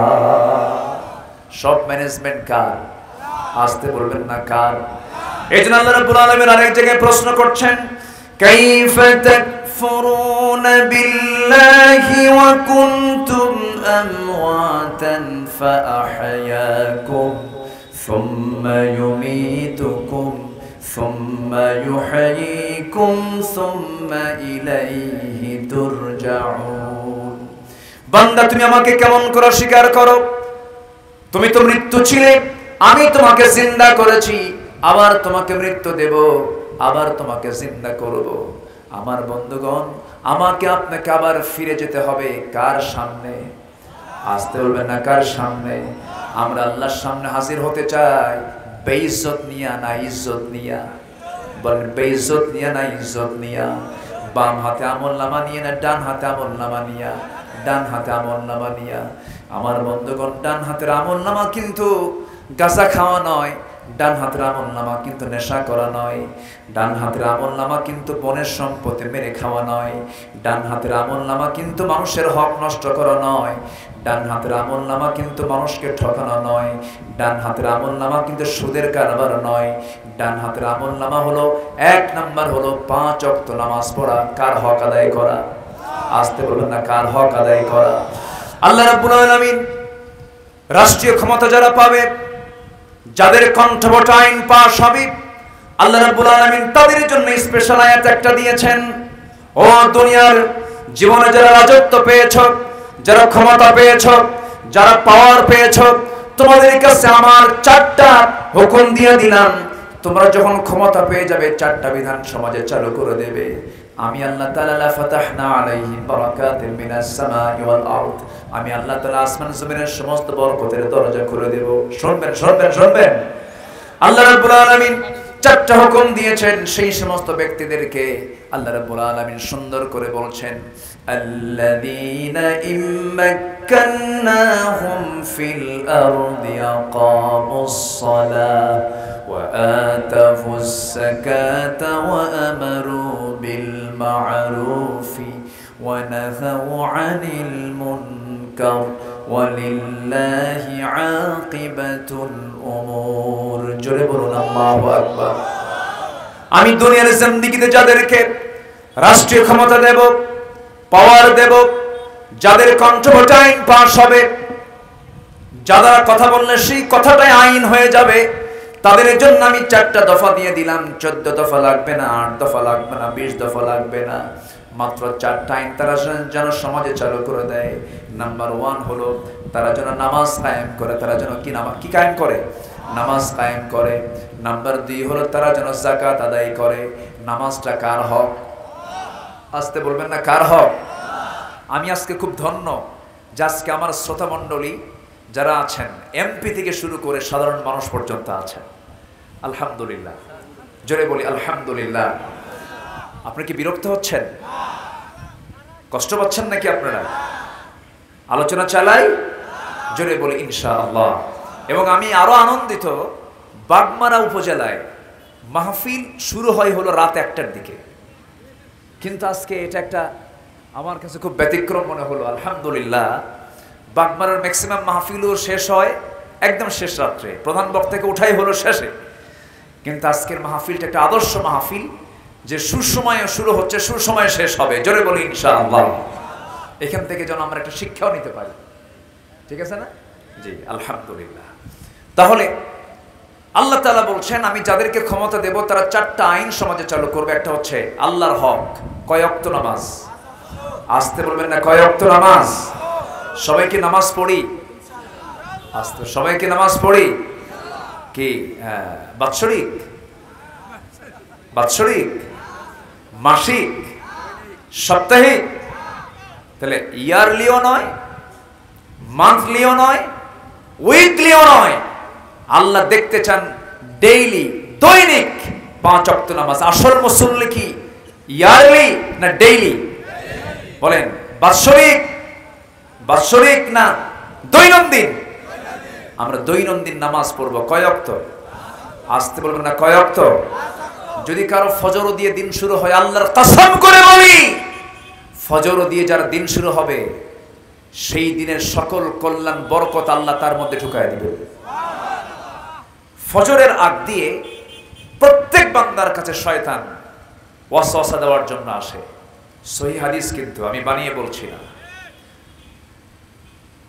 ফজরের আগ দিয়ে শয়তান চলে আসে, এসে সেটা ওয়াজ করে। রাসূল বলছেন, আলাইকা লাইলুন তাওয়িল। শয়তান বলে, আলাইকা লাইলুন তাওয়িল, তোমার জন্য রাতটা অনেক লম্বা, তোমার জন্য রাতটা অনেক লম্বা। এরকম করে কেন ওয়াজ করে? আমার রাসূল বললেন, সেই সময় বান্দা তুমি যদি শয়তানের ওই ওয়াসওয়াসা থেকে বাঁচতে চাও, শয়তান সেই সময় আরো 3টা গিট লেগে দেয়, 3টা গিট মেরে দেয়, 3টা বাঁধন দিয়ে দেয়। গিট মারা পর্যন্ত এলাকে কি বলে এটা? গিরা মারা। হ্যাঁ, গিরা মারা অর্থাৎ গিট মারা। আপনাদের রাজশাহী জেলার কিন্তু সব থানার ভাষা কিন্তু একরকম না। লালপুরের ওইদিকে যে চারঘাট, আর কি আছে যেন ওইদিকে বাঘা, চারঘাট, ওই দিকের মানুষ কিন্তু এক ভাষায় কথা বলে। বাগমারা আরেক ভাষায় কথা বলে, পুঠিয়া একটু আলাদা ভাষায় কথা বলে, রাজশাহী কোথায় যাচ্ছ গো একটা আলাদা টান মারে। আবার ওইদিকে আপনি চাপায়ের দিকে যাবেন, ওইদিকে তো আবার তালিবুর শোনাই, ওরা সালাম দিতে নিয়ে উল্টা পাল্টা কয় আসসালামু আলাইকুম, আগে শালা এরপরে দুলাভাই, তাই না? হ্যাঁ হ্যাঁ চাপাই না, আচ্ছা আচ্ছা, একটু টান কম বেশি হয়ে যায়। মানে চাপাই আপনি তালিবুর স পাবেন না, রংপুরে র পাবেন না, বাড়ি কোথায়? অংপুর। সিরাজগঞ্জে দন্ত স পাবেন না, বাড়ি কোথায়? হিরাজগঞ্জ, দন্ত স নাই। আবার ওইদিকে নোয়াখালীতে যাবেন, প পাবেন না, প শব্দই না, প শব্দ আউট। পানিকে ওরা হানি বলে, আল্লাহ পাক হয় না, আল্লাহ ফাক, মানে পাক শব্দটা ওরা বলতে পারে না, এটা ওদের আঞ্চলিকতার কারণে তাদের হয় না। চিড়গাং তো কোনো কথাই নাই, ওরা যখন গল্প করে মনে হয় গন্ডগোল লাগছে, ওদের ভাষা মালাকুল মউতেরও বোঝা কঠিন, এত জোর, মানে জাস্ট কথার কথা বলছি, এটা রূপক অর্থে বলছে, আবার এটাকে আপনার দলিল হিসেবে নেবেন না। তো এই ভাষাগুলো কে দিয়েছেন বলেন তো? মূলত আসতে বলেন, ভাষাগুলো মূলত কে দিয়েছেন? আল্লাহ দিয়েছেন। কিন্তু বড় আশ্চর্যের বিষয়, শুধু বাংলাদেশ নয়, গোটা পৃথিবীতে আঞ্চলিকতা বাদে গোটা পৃথিবীতে আছে প্রায় ৪৫০০ ভাষা। সুবহানাল্লাহ বলবেন না? তাহলে ৭৫০ কোটি মানুষের দুনিয়ায় ৪৫০০ ভাষা আছে। এই ৪৫০০ ভাষার মানুষ সব হজ করতে গেলে কোন জায়গায় যায়? কোথায় যায়? মক্কায় যায়, কাবায় যায়। কাবায় কি করতে হয়? তোয়াফ করতে হয়। তোয়াফ ছাড়া কি হজ হবে? সাই ছাড়া হজ হবে? হবে না। তোয়াফ করতে গিয়ে যখন নামাজের সময় হয় তখন ইমাম নামাজে দাঁড়ায়, ৪৫০০ ভাষার মানুষ সেই এক ইমামের পেছনে দাঁড়ায় নামাজ পড়ে। বোঝে কি বোঝে না? আসতে কয় বোঝে কি বোঝে না? শোনে কি শোনে না? মজা পায় কি পায় না? এক হাজি গেছে সৌদিতে, কোথাও ভাষা বোঝে না, মানে তার কাছে মনে হচ্ছে হারে আমার ভাষা কেউ বোঝে না। দেশে এসে বুড়া চাচা বন্ধুর কাছে গল্প করে, বন্ধু এমন দেশে গেছিলাম যে দেশে কোথাও বাংলা পাইলাম না, শুধু ২ জায়গায় বাংলা পাইছি, আজান যখন দিল আর নামাজ যখন শুরু করলো। কি কথা কি বুঝতেছেন আপনারা? সূরা ফাতিহা যখন কইছে আর আজান যখন দিল তখন মনে হলো যে আমার কাছে বাংলা মনে হলো। অর্থাৎ এটা বোঝা গেল কোরআনের ভাষা হলো পৃথিবীর সকল মানুষের জন্য সহজের ভাষা। যেরকম সুবহানাল্লাহ, আল্লাহ প্রত্যেক জিহ্বার সাথে এটাকে ব্যালেন্স করে দিয়েছেন। আল্লাহু আকবার বল। এবং এটা হবে কবরের ভাষা, এটা হবে মিজানের ভাষা, এটা হবে পুলসিরাতের ভাষা, এটা হবে হাসরের ভাষা, এটা হবে জান্নাতের ভাষা। অতএব এই কোরআনের এই ভাষা, এই কোরআনকে নিয়ে যারাই ষড়যন্ত্র করেছে এবং যারাই ষড়যন্ত্র করবে, ইতিহাসে আস্থা করে তারা নিক্ষিপ্ত হবে। ঠিক কিনা বলেন? কোরআন কার? আসতে বলবেন না, কোরআন কার? কোরআনকে নিয়ে যারা বাজে কথা বলে, এমন জাতীয় কিছু বুদ্ধিজীবী নামের নাস্তিকজীবী বলে যে কোরআন ১৫০০ বছর আগে থাকা একটা কিতাব, ১৫০০ বছর আগের এই কিতাব আজকের দুনিয়াতে চলতে পারে না, এটা মধ্যযুগীয় আইন। এই জাতীয় কথা বলা মানে সে কি ইমানদার আছে না নাস্তিক হয়ে গেছে? এমন বহু মুসলিম নামধারী কুলাঙ্গার আমার দেশে আছে না নাই? আসতে বলবেন না, আছে না নাই? যারা নাস্তিক তারা কোনো দলের হতে পারে না, তারা নাস্তিক, তারা নির্দিষ্ট কোনো দলের লোক হতে পারে না, তারা আমাদের কোনোদিন বন্ধু হতে পারে না। সম্মানিত ভাইয়েরা, সম্মানিত বন্ধুগণ, সবচেয়ে বড় কাজ হলো আমাকে আগে আমার ঈমানকে হেফাজত করতে হবে। আমার বন্ধু কে? কে খুশি হবেন? আমার রব কে খুশি হবেন? আল্লাহ খুশি হবেন। সম্মানিত ভাইয়েরা, সম্মানিত বন্ধুগণ, 4টা হুকুমের কথা আল্লাহ তাআলা এই কয়েকটা আয়াতের মধ্যে দিয়েছেন। এর মধ্যে 1 নাম্বার যে হুকুমটা আল্লাহ তাআলা বলছেন, তোমরা আমাকে ভয় করো। কাকে ভয় করো? আল্লাহকে ভয় করো। আল্লাহকে ভয় করার 1 নাম্বার কাজ হবে আমরা 5 ওয়াক্ত নামাজ পড়ব। সবাইকে রাজি আছেন? একানা জামাতে, একানা জামাতে, মনোযোগে না অমনোযোগে, বোঝে না না বোঝে, শয়তান গিট মারে কয়টা? কোন সময়ের আগে? মানে কোন সময়ের আগে? ফজরের আগে। 3টা গিট মেরে দেয়। 3টা গিট মেরে দিয়া শয়তান বলে আলাইকা লাইলুন তাবিল, তোমার জন্য রাত অনেক লম্বা। রাসূল বলে দিলেন সেই সময় যদি কোনো বান্দা এই 3টা গিট যদি ছুটাতে চায় তার 3টা কাজ করতে হবে। নাম্বার 1, সে আল্লাহর নাম নিয়ে সুন্দর দোয়াটা পড়ে, ঘুম থেকে ওঠার দোয়াটা পড়ে সে যদি বিছানায় উঠে বসতে পারে, একটা গিট ছুটে যায়। সুন্দর করে যখন ওযু বানায় নেয় 2টা গিট ছুটে যায়। যখন সে নামাজের জন্য যখন পায়ে হেঁটে হেঁটে মসজিদের দিকে রওনা দেয়, নামাজে যখন দাঁড়িয়ে যায় 3টা গিট ছুটে গেল। জোরে কোন সুবহানাল্লাহ। আর এই 3টা গিট যদি শয়তানের সকালবেলা যদি ছুটাতে পারে, সারাদিন ওই বান্দার কাছে শয়তান আর সহজে আসতে পারে না। সবাইকে নামাজ পড়তে রাজি আছি?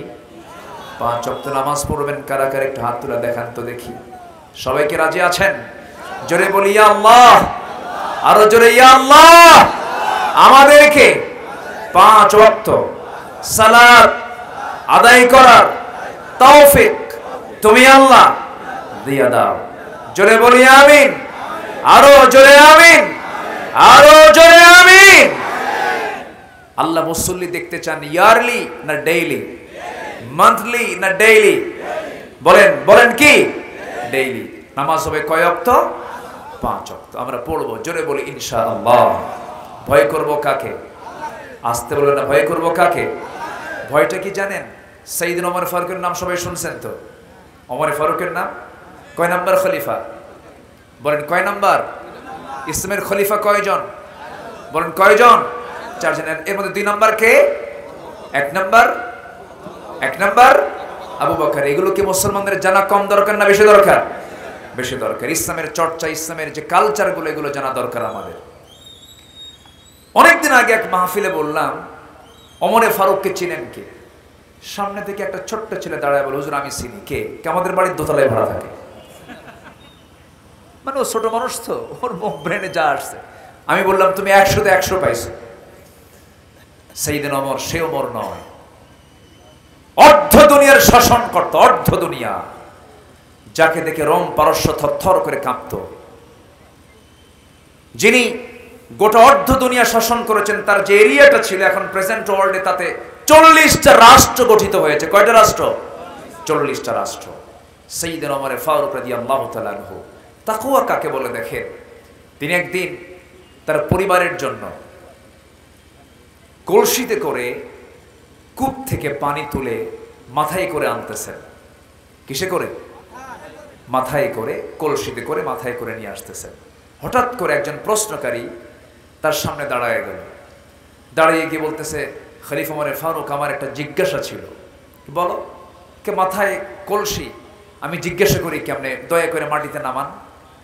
উনি করলেন কি, মাথার কলসিটা মাটিতে না নামায়া উনি হাঁটুতে রাখলেন। কোথায় রাখলেন? হাঁটুতে। হাঁটুতে রেখে বললেন, কি প্রশ্ন বলো। প্রশ্নকারী বলে ফেললেন, সাইয়েদনা ওমর, মাথায় ছিল সেটাই তো সহজ ছিল, আপনি হাঁটুতে রেখে আপনার কষ্টের পরিমাণটা বেড়ে গেল, দয়া করে মাটিতে রাখলে ভালো হয়। সঙ্গে সঙ্গে ওমর ফারুক বলছেন, প্রশ্নকারী ঠিক আছে, সহজ বিষয় তুমি মনে করলে, কিন্তু আমার কিছু জটিল মনে হচ্ছে। কেন? এই যে কলসিটা আমি মাথায় নিয়েছি, আমি আমার হাঁটুতে রেখে মাটিতে নামাচ্ছি না, এই জন্য মাটিতে এই জন্য রাখতেছে না, এই জন্য কারণ এই জমিনটা আমার নয়। এই জমিনে যখন এই কলসি যখন আমি রাখতে যাব, কলসির তলা হলো ভেজা। এই জমিনে রাখার সঙ্গে সঙ্গে এই জমিন থেকে কিছু মাটি কলসির তলায় লেগে যাবে। আর এই যে তলায় লেগে গেল, এতটুকু মাটি আমি যদি এখান থেকে নিয়ে চলে যাই, এই জমিওয়ালা কিয়ামতের দিন আমার বিরুদ্ধে মামলা দায়ের করবে। আমি কেমন করে জবাব দেব? আমি কেমন করে তার জবাব দেবে? এই জন্য আমি কলসিটা মাটিতে রাখতেছি না, কলসির তলা ভেজা হওয়ার কারণে। সাইয়েদনা ওমর ফারুক তার শাসনামলে, তার বাইতুল মালে, তার রাষ্ট্রীয় খাজানায় গোদামের ভিতরে কিছু খাদ্য চলে আসছে, কিছু খেজুর চলে আসছে, কিছু আপেল চলে আসছে। সেই খেজুর আপেলগুলো তিনি বন্টন করবেন। বন্টন শুরু হয় না, বন্টনের আগ দিয়ে তার ছোট্ট ছেলে সাইয়েদনা ওমর ফারুকের সামনে আসলেন। এসে বাপকে না বলেই করলেন কি, একটা আপেল তার হাতের মধ্যে উঠায় নিলেন। আপেলটা যখন ছোট্ট ছেলে উঠায় নিয়েছে, মুখের মধ্যে নাও মাত্রই ওমর ফারুক খেপে গিয়ে রেগে গিয়ে ছেলেটার মুখের মধ্যে নখ ঢুকায় দিয়ে আপেলটা বের করে বলছে, বাজান রাগ করিস না, যা তোর মার কাছে চলে যায়, আপেল তোর খাওয়া যাবে না। ছোট্ট ছেলেটা কান্নাকাটি করে মার কাছে গিয়ে বলতেছে, মা আব্বা আমার মুখ থেকে আপেলটা খুলে নিয়েছে, বের করে নিয়েছে, আমাকে খেতে দেয় নাই। সাইয়েদনা ওমর ফারুক রাদিয়াল্লাহু তাআলা আনহু বাড়ির মধ্যে ঢুকলেন।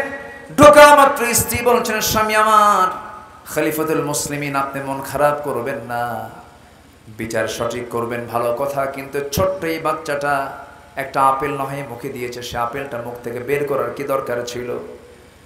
আমরা নহে যে ভাগে আপেলটা পাবো, সে আপেল হতে একটা আপেল নহে কম নিতাম। অযথা একটা সন্তানকে আপনি কাঁদায় ফেলেন, ছোট্ট বাচ্চাকে কাঁদায় ফেললেন। ওমরে ফারুক বলছেন, আমার স্ত্রী, মন খারাপ করো না, মন খারাপ করো না স্ত্রী, সন্তানের দরদ তোমারও আছে আমারও আছে, কিন্তু তুমি কি এটা নিশ্চিত বলতে পারবে বন্টন হয় নাই? এই আপেলগুলো যখন বন্টন করা হবে, সবাই যা পাবে আমিও তাই পাবো, কিন্তু বন্টনকৃত আমার ভাগে যে আপেলগুলো পড়বে, সে আপেলের মধ্যে ওই আপেলটাকে পড়বে যে আপেলটা তোমার সন্তান মুখে নিয়েছিল না, তা তো আমরা গ্যারান্টি দিতে পারবো না। অতএব বন্টনের আগে কোনো সম্পদ আমি কারো হাতে দিতে চাই না। যেরকম সুবহানাল্লাহ। তাকওয়া কাকে বলে? সাইয়েদনা ওমর ফারুক রাদিয়াল্লাহু তাআলা আনহু রাষ্ট্রের কিছু মধু পেয়েছেন, এক বোতল মধু নিয়ে তিনি বাড়িতে আসলেন। আসার পরে বউকে বলছেন, বউ আমার শোনো, এই যে মধুটা দিলাম তোমার হাতে, আমার প্রতিবেশী মোট 5 জন আছে, 5 জন প্রতিবেশী সহ আমি সহ 6 জন, এই 6টা ভাগ তোমাকে সুন্দর করে করতে হবে। প্রথমে প্রতিবেশীর হাতে হাতে মধু দিয়ে এসে আমার হাতে আমাদের অংশটুকু তুমি নিয়ে নিবা। এই মধুর বোতল হস্তান্তর করার সঙ্গে সঙ্গে ওমর ফারুক বলছেন, স্ত্রী মন খারাপ করো না, মধু তোমাকে ভাগ করতে দেব না। আস্তে করে মধুর বোতল নিয়ে নিলেন। বলেন তো, বউয়ের হাতে মধু ভাগ করার দেওয়ার দায়িত্ব দেওয়ার পর সেই মধুর বোতল যদি হাতে আবার ফেরত না হয়, খুশি হওয়ার কথা না রাগ হওয়ার কথা? শুধু রাগ না, ভালোই রাগ। আস্তে কয়, হ্যাঁ কিছু লাগবে তো নাকি? স্বামী স্ত্রীর মধ্যে লাগে না? না, মনে হচ্ছে আপনারা সবাই ফেরেশতা হয়ে গেছেন। স্বামী স্ত্রীর মধ্যে কি দ্বন্দ্ব হয়? আজ থেকে দ্বন্দ্ব হয়। যদি দ্বন্দ্ব নাই লাগে, মহব্বত জমবে কেমনে? কিছু দ্বন্দ্ব তো লাগতেই হয়। কেসাল লাগলে মহব্বত কমে না বাড়ে? কিন্তু মাত্রাতিরিক্ত হওয়া যাবে না। আবার মাত্রাতিরিক্ত হলে আবার এমপি সাহেবদের লাগে, চেয়ারম্যান সাহেবদের লাগে। কিন্তু পরিবারের ঝগড়া বিবাদ মেটানো দরকার কি বাইরের লোক দিয়া না নিজেরাই? আসলে বাইরের লোক দেন নিজেরাই। আপনার স্ত্রীর বিচার আপনার চেয়ারম্যান করবে কেন? আপনাদের ভুল সংশোধন করার জন্য অন্যকে রাখতে হবে কেন? এর মূল কারণ হলো নিজেদের মধ্যে সেই দ্বীনের জ্ঞানটুকু নাই, বুঝটুকু নাই। সম্মানিত ভাইয়েরা, গন্ডগোল করতে করতে এক পর্যায়ে তালাক পর্যন্ত দিয়ে দেয়। তালাক দিয়া রাগের মাথায় তালাক দিয়ে আমাদের কাছে এসে বলে, হুজুর কাম তো সারছে। কি করছো? হুজুর মালয়েশিয়া ছিলাম, মালয়েশিয়া থেকে ভিডিও করে তালাক মারছে 100টা। আছে কোথায়? মালয়েশিয়া। বউ আছে কোথায়? বাংলাদেশ।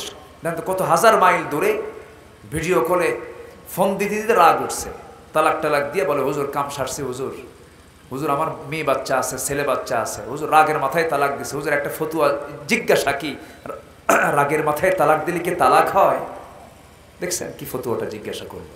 আচ্ছা, কেউ কি মহাব্বত করে তালাক দেয়? কেউ কি কার বউকে ডাক দিয়ে বলে, ময়না রাগ করো না, আমি না তোমার তালাক দিলাম, এরকম করে কি মহাব্বত করে তালাক দেয়? তালাকের সম্পর্ক কি মহাব্বতের সাথে না ঘৃণার সাথে? তালাকের সম্পর্ক মহাব্বতের সাথে না রাগের সাথে?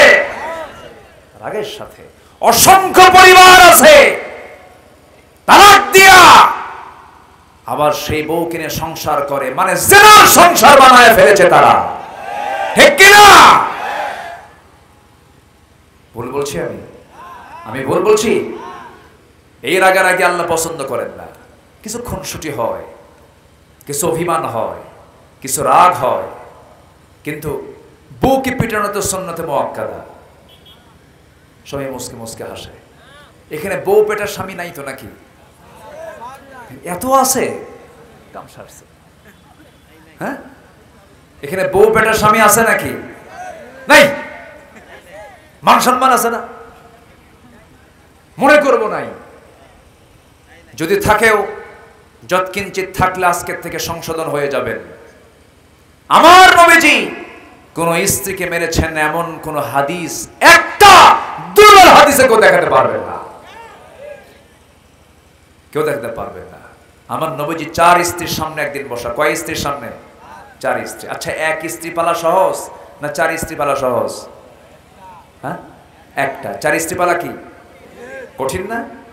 আসতে কয় কঠিন না সহজ? কঠিন। 4 স্ত্রীর সামনে রাসূল বসা। হঠাৎ করে একজন বলতেছে, হুজুর আপনি কাকে সবচেয়ে বেশি ভালোবাসেন? আমার রাসূল বললেন, কেন কেন আমাদের মধ্যে গন্ডগোল লাগছে? 4 জনই বলে আমাকে, কিন্তু আপনার মুখ থেকে আমরা শুনতে চাই। বলেন তো, প্রশ্ন কি সহজ না জটিল? শুধু জটিল না অতি জটিল?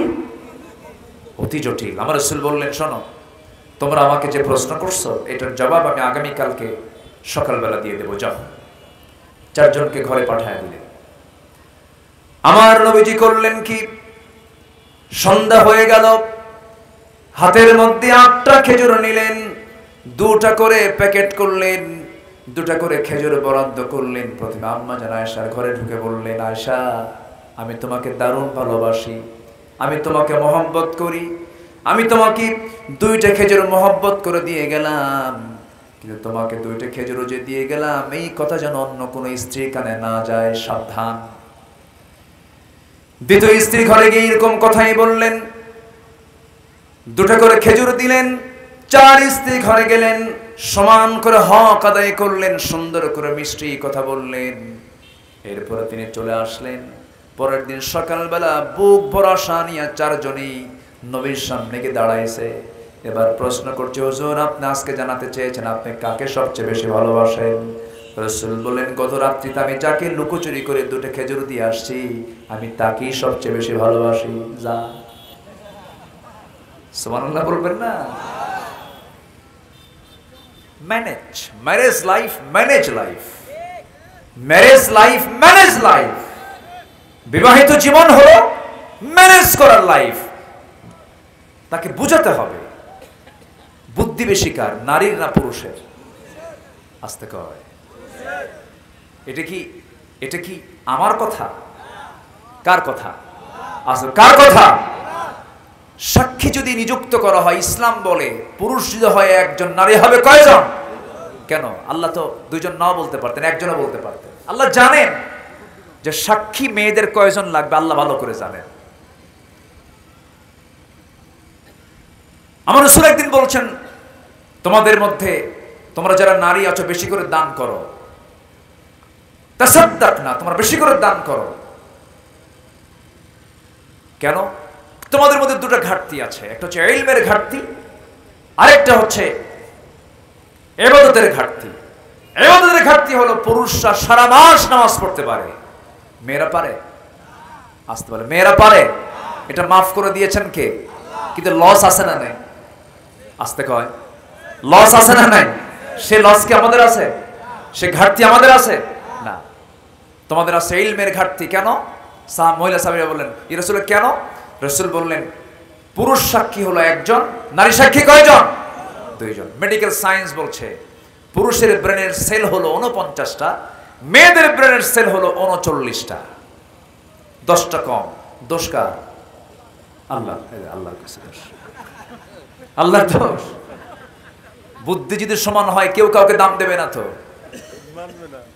বুদ্ধি যদি সমান হয় কেউ কাউকে মানবে না।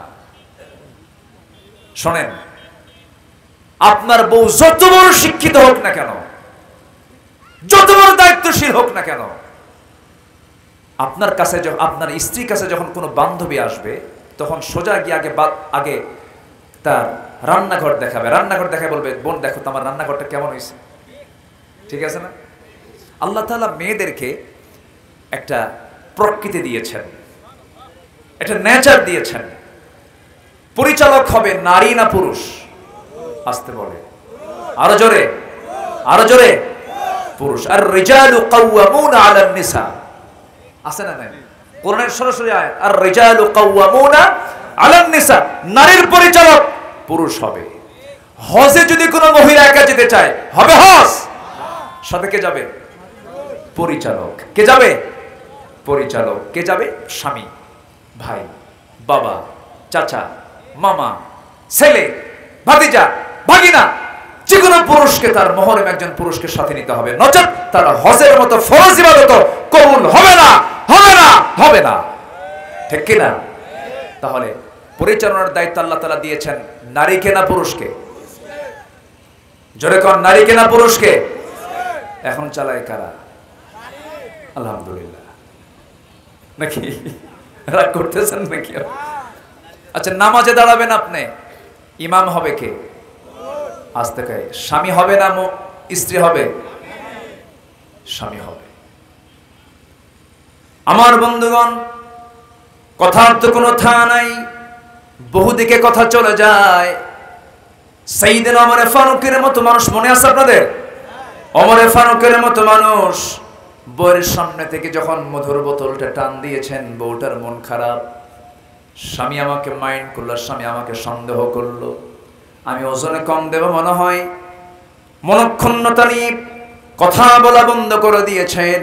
ওমর ফারুক রাদিয়াল্লাহু তাআলা আনহু মধুর বোতলটা নিয়ে প্রতিবেশীর ঘরের মধ্যে ঢুকলেন, ঢুকে বলছেন, প্রতিবেশী শোনো, এই যে মধুর বোতল তোমাকে দিয়ে গেলাম, সমান 6টা ভাগ করবা, সমান 6 ভাগে ভাগ করে প্রত্যেক প্রতিবেশীর ঘরে ঘরে একটা করে ভাগ দিয়া তোমার নিজের জন্য একটা ভাগ নিয়ে তুমি আমাকে সর্বশেষ একটা ভাগ আমারে দিয়ে দিবা, সমান করে ভাগ করবা। কিন্তু সাইয়েদনা ওমর ফারুক রাদিয়াল্লাহু তাআলা আনহু তার অংশের মধুটুকু নিয়ে সোজা বউয়ের সামনে গিয়ে সালাম দিয়ে বলছে, বউ আমার, আল্লাহর কসম করে বলি, আমি তোমাকে ভালোবাসি, মহব্বত করি, আমি তোমাকে সন্দেহ করি নাই, আমি তোমার প্রতি কোনো সন্দেহ রাখি না কখনো, কারণ আমি রাষ্ট্র চালাই, তুমি আমার পরিবার চালাও, আমি রাষ্ট্র চালাই, তুমি আমার বাচ্চা কাচ্চার জন্য রান্না বান্না প্রস্তুত করো, আমি রাষ্ট্র চালাই, তুমি আমার সন্তানদের সকল কিছুর তত্ত্বাবধান করো, তুমি আমার ফ্যামিলির ম্যানেজার, আমি তোমাকে সম্মান করি, তুমি আমার সন্তানদের মা, আমি তোমাকে সম্মান করি, রেসপেক্ট করি,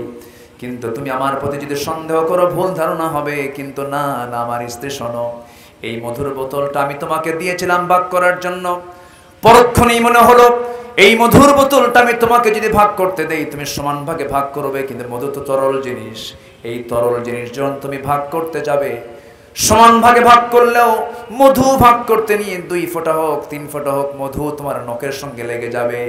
এই 2-3 ফোঁটা মধু তোমার আমাদের অংশে বেশি আসুক, আমাদের হাতে লেগে থাকুক, এটা আমি মনে নাই চাই নাই মনে করে মধুভাগের দায়িত্ব নিজেরা না নিয়ে অন্যকে দিয়ে দিয়েছি। জোরে কর সুবহানাল্লাহ। এটার নাম তাকওয়া। এটার নাম কি? আসতে বলবেন, এটার নাম কি? তাকওয়া। সাইয়েদনা আলী রাদিয়াল্লাহু তাআলা আনহু,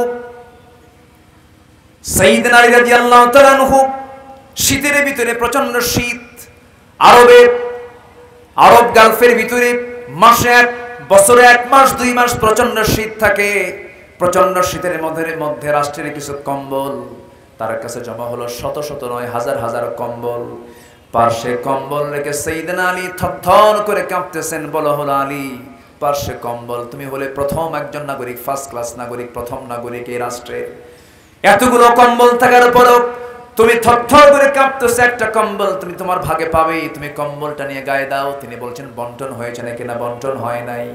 বন্টন হওয়ার আগ পর্যন্ত কম্বল আমার গায়ে দেওয়া জায়েজ নাই। যেরকম সুবহানাল্লাহ। এটার নাম হলো আল্লাহর ভয়। কার ভয় বলেন?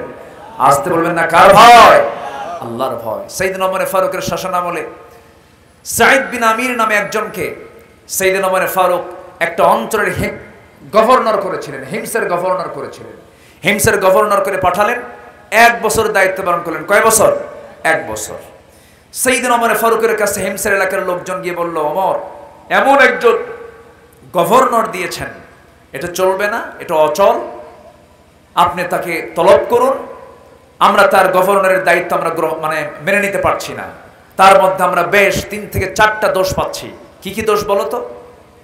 সাইয়েদনা ওমর ফারুকের সামনে জনগণ অভিযোগ করল। 1 নম্বর দোষ হলো, প্রত্যেকদিন অফিসে দেরি করে যায়। আচ্ছা, আমি কি শেষ করে দেব নাকি? এই যে 2-1 জন করে উঠে যায়, হ্যাঁ, সমস্যা আপনাদের, অসুবিধা, হ্যাঁ অসুবিধা হচ্ছে আপনাদের? আর একটু সময়, আর একটু সময়, আমিও তো যাব, আমিও তো বাড়ি যাব। শেষটা আমরা দোয়া করে যাব, জোরে বলি ইনশাআল্লাহ, আর জোরে বলি ইনশাআল্লাহ। একটু বসে, কত সময় তো আমরা এদিক সেদিক নষ্ট করে ফেলি। চার দোকানে বসলে গোটা রাত পাড়ি হয়ে যায়।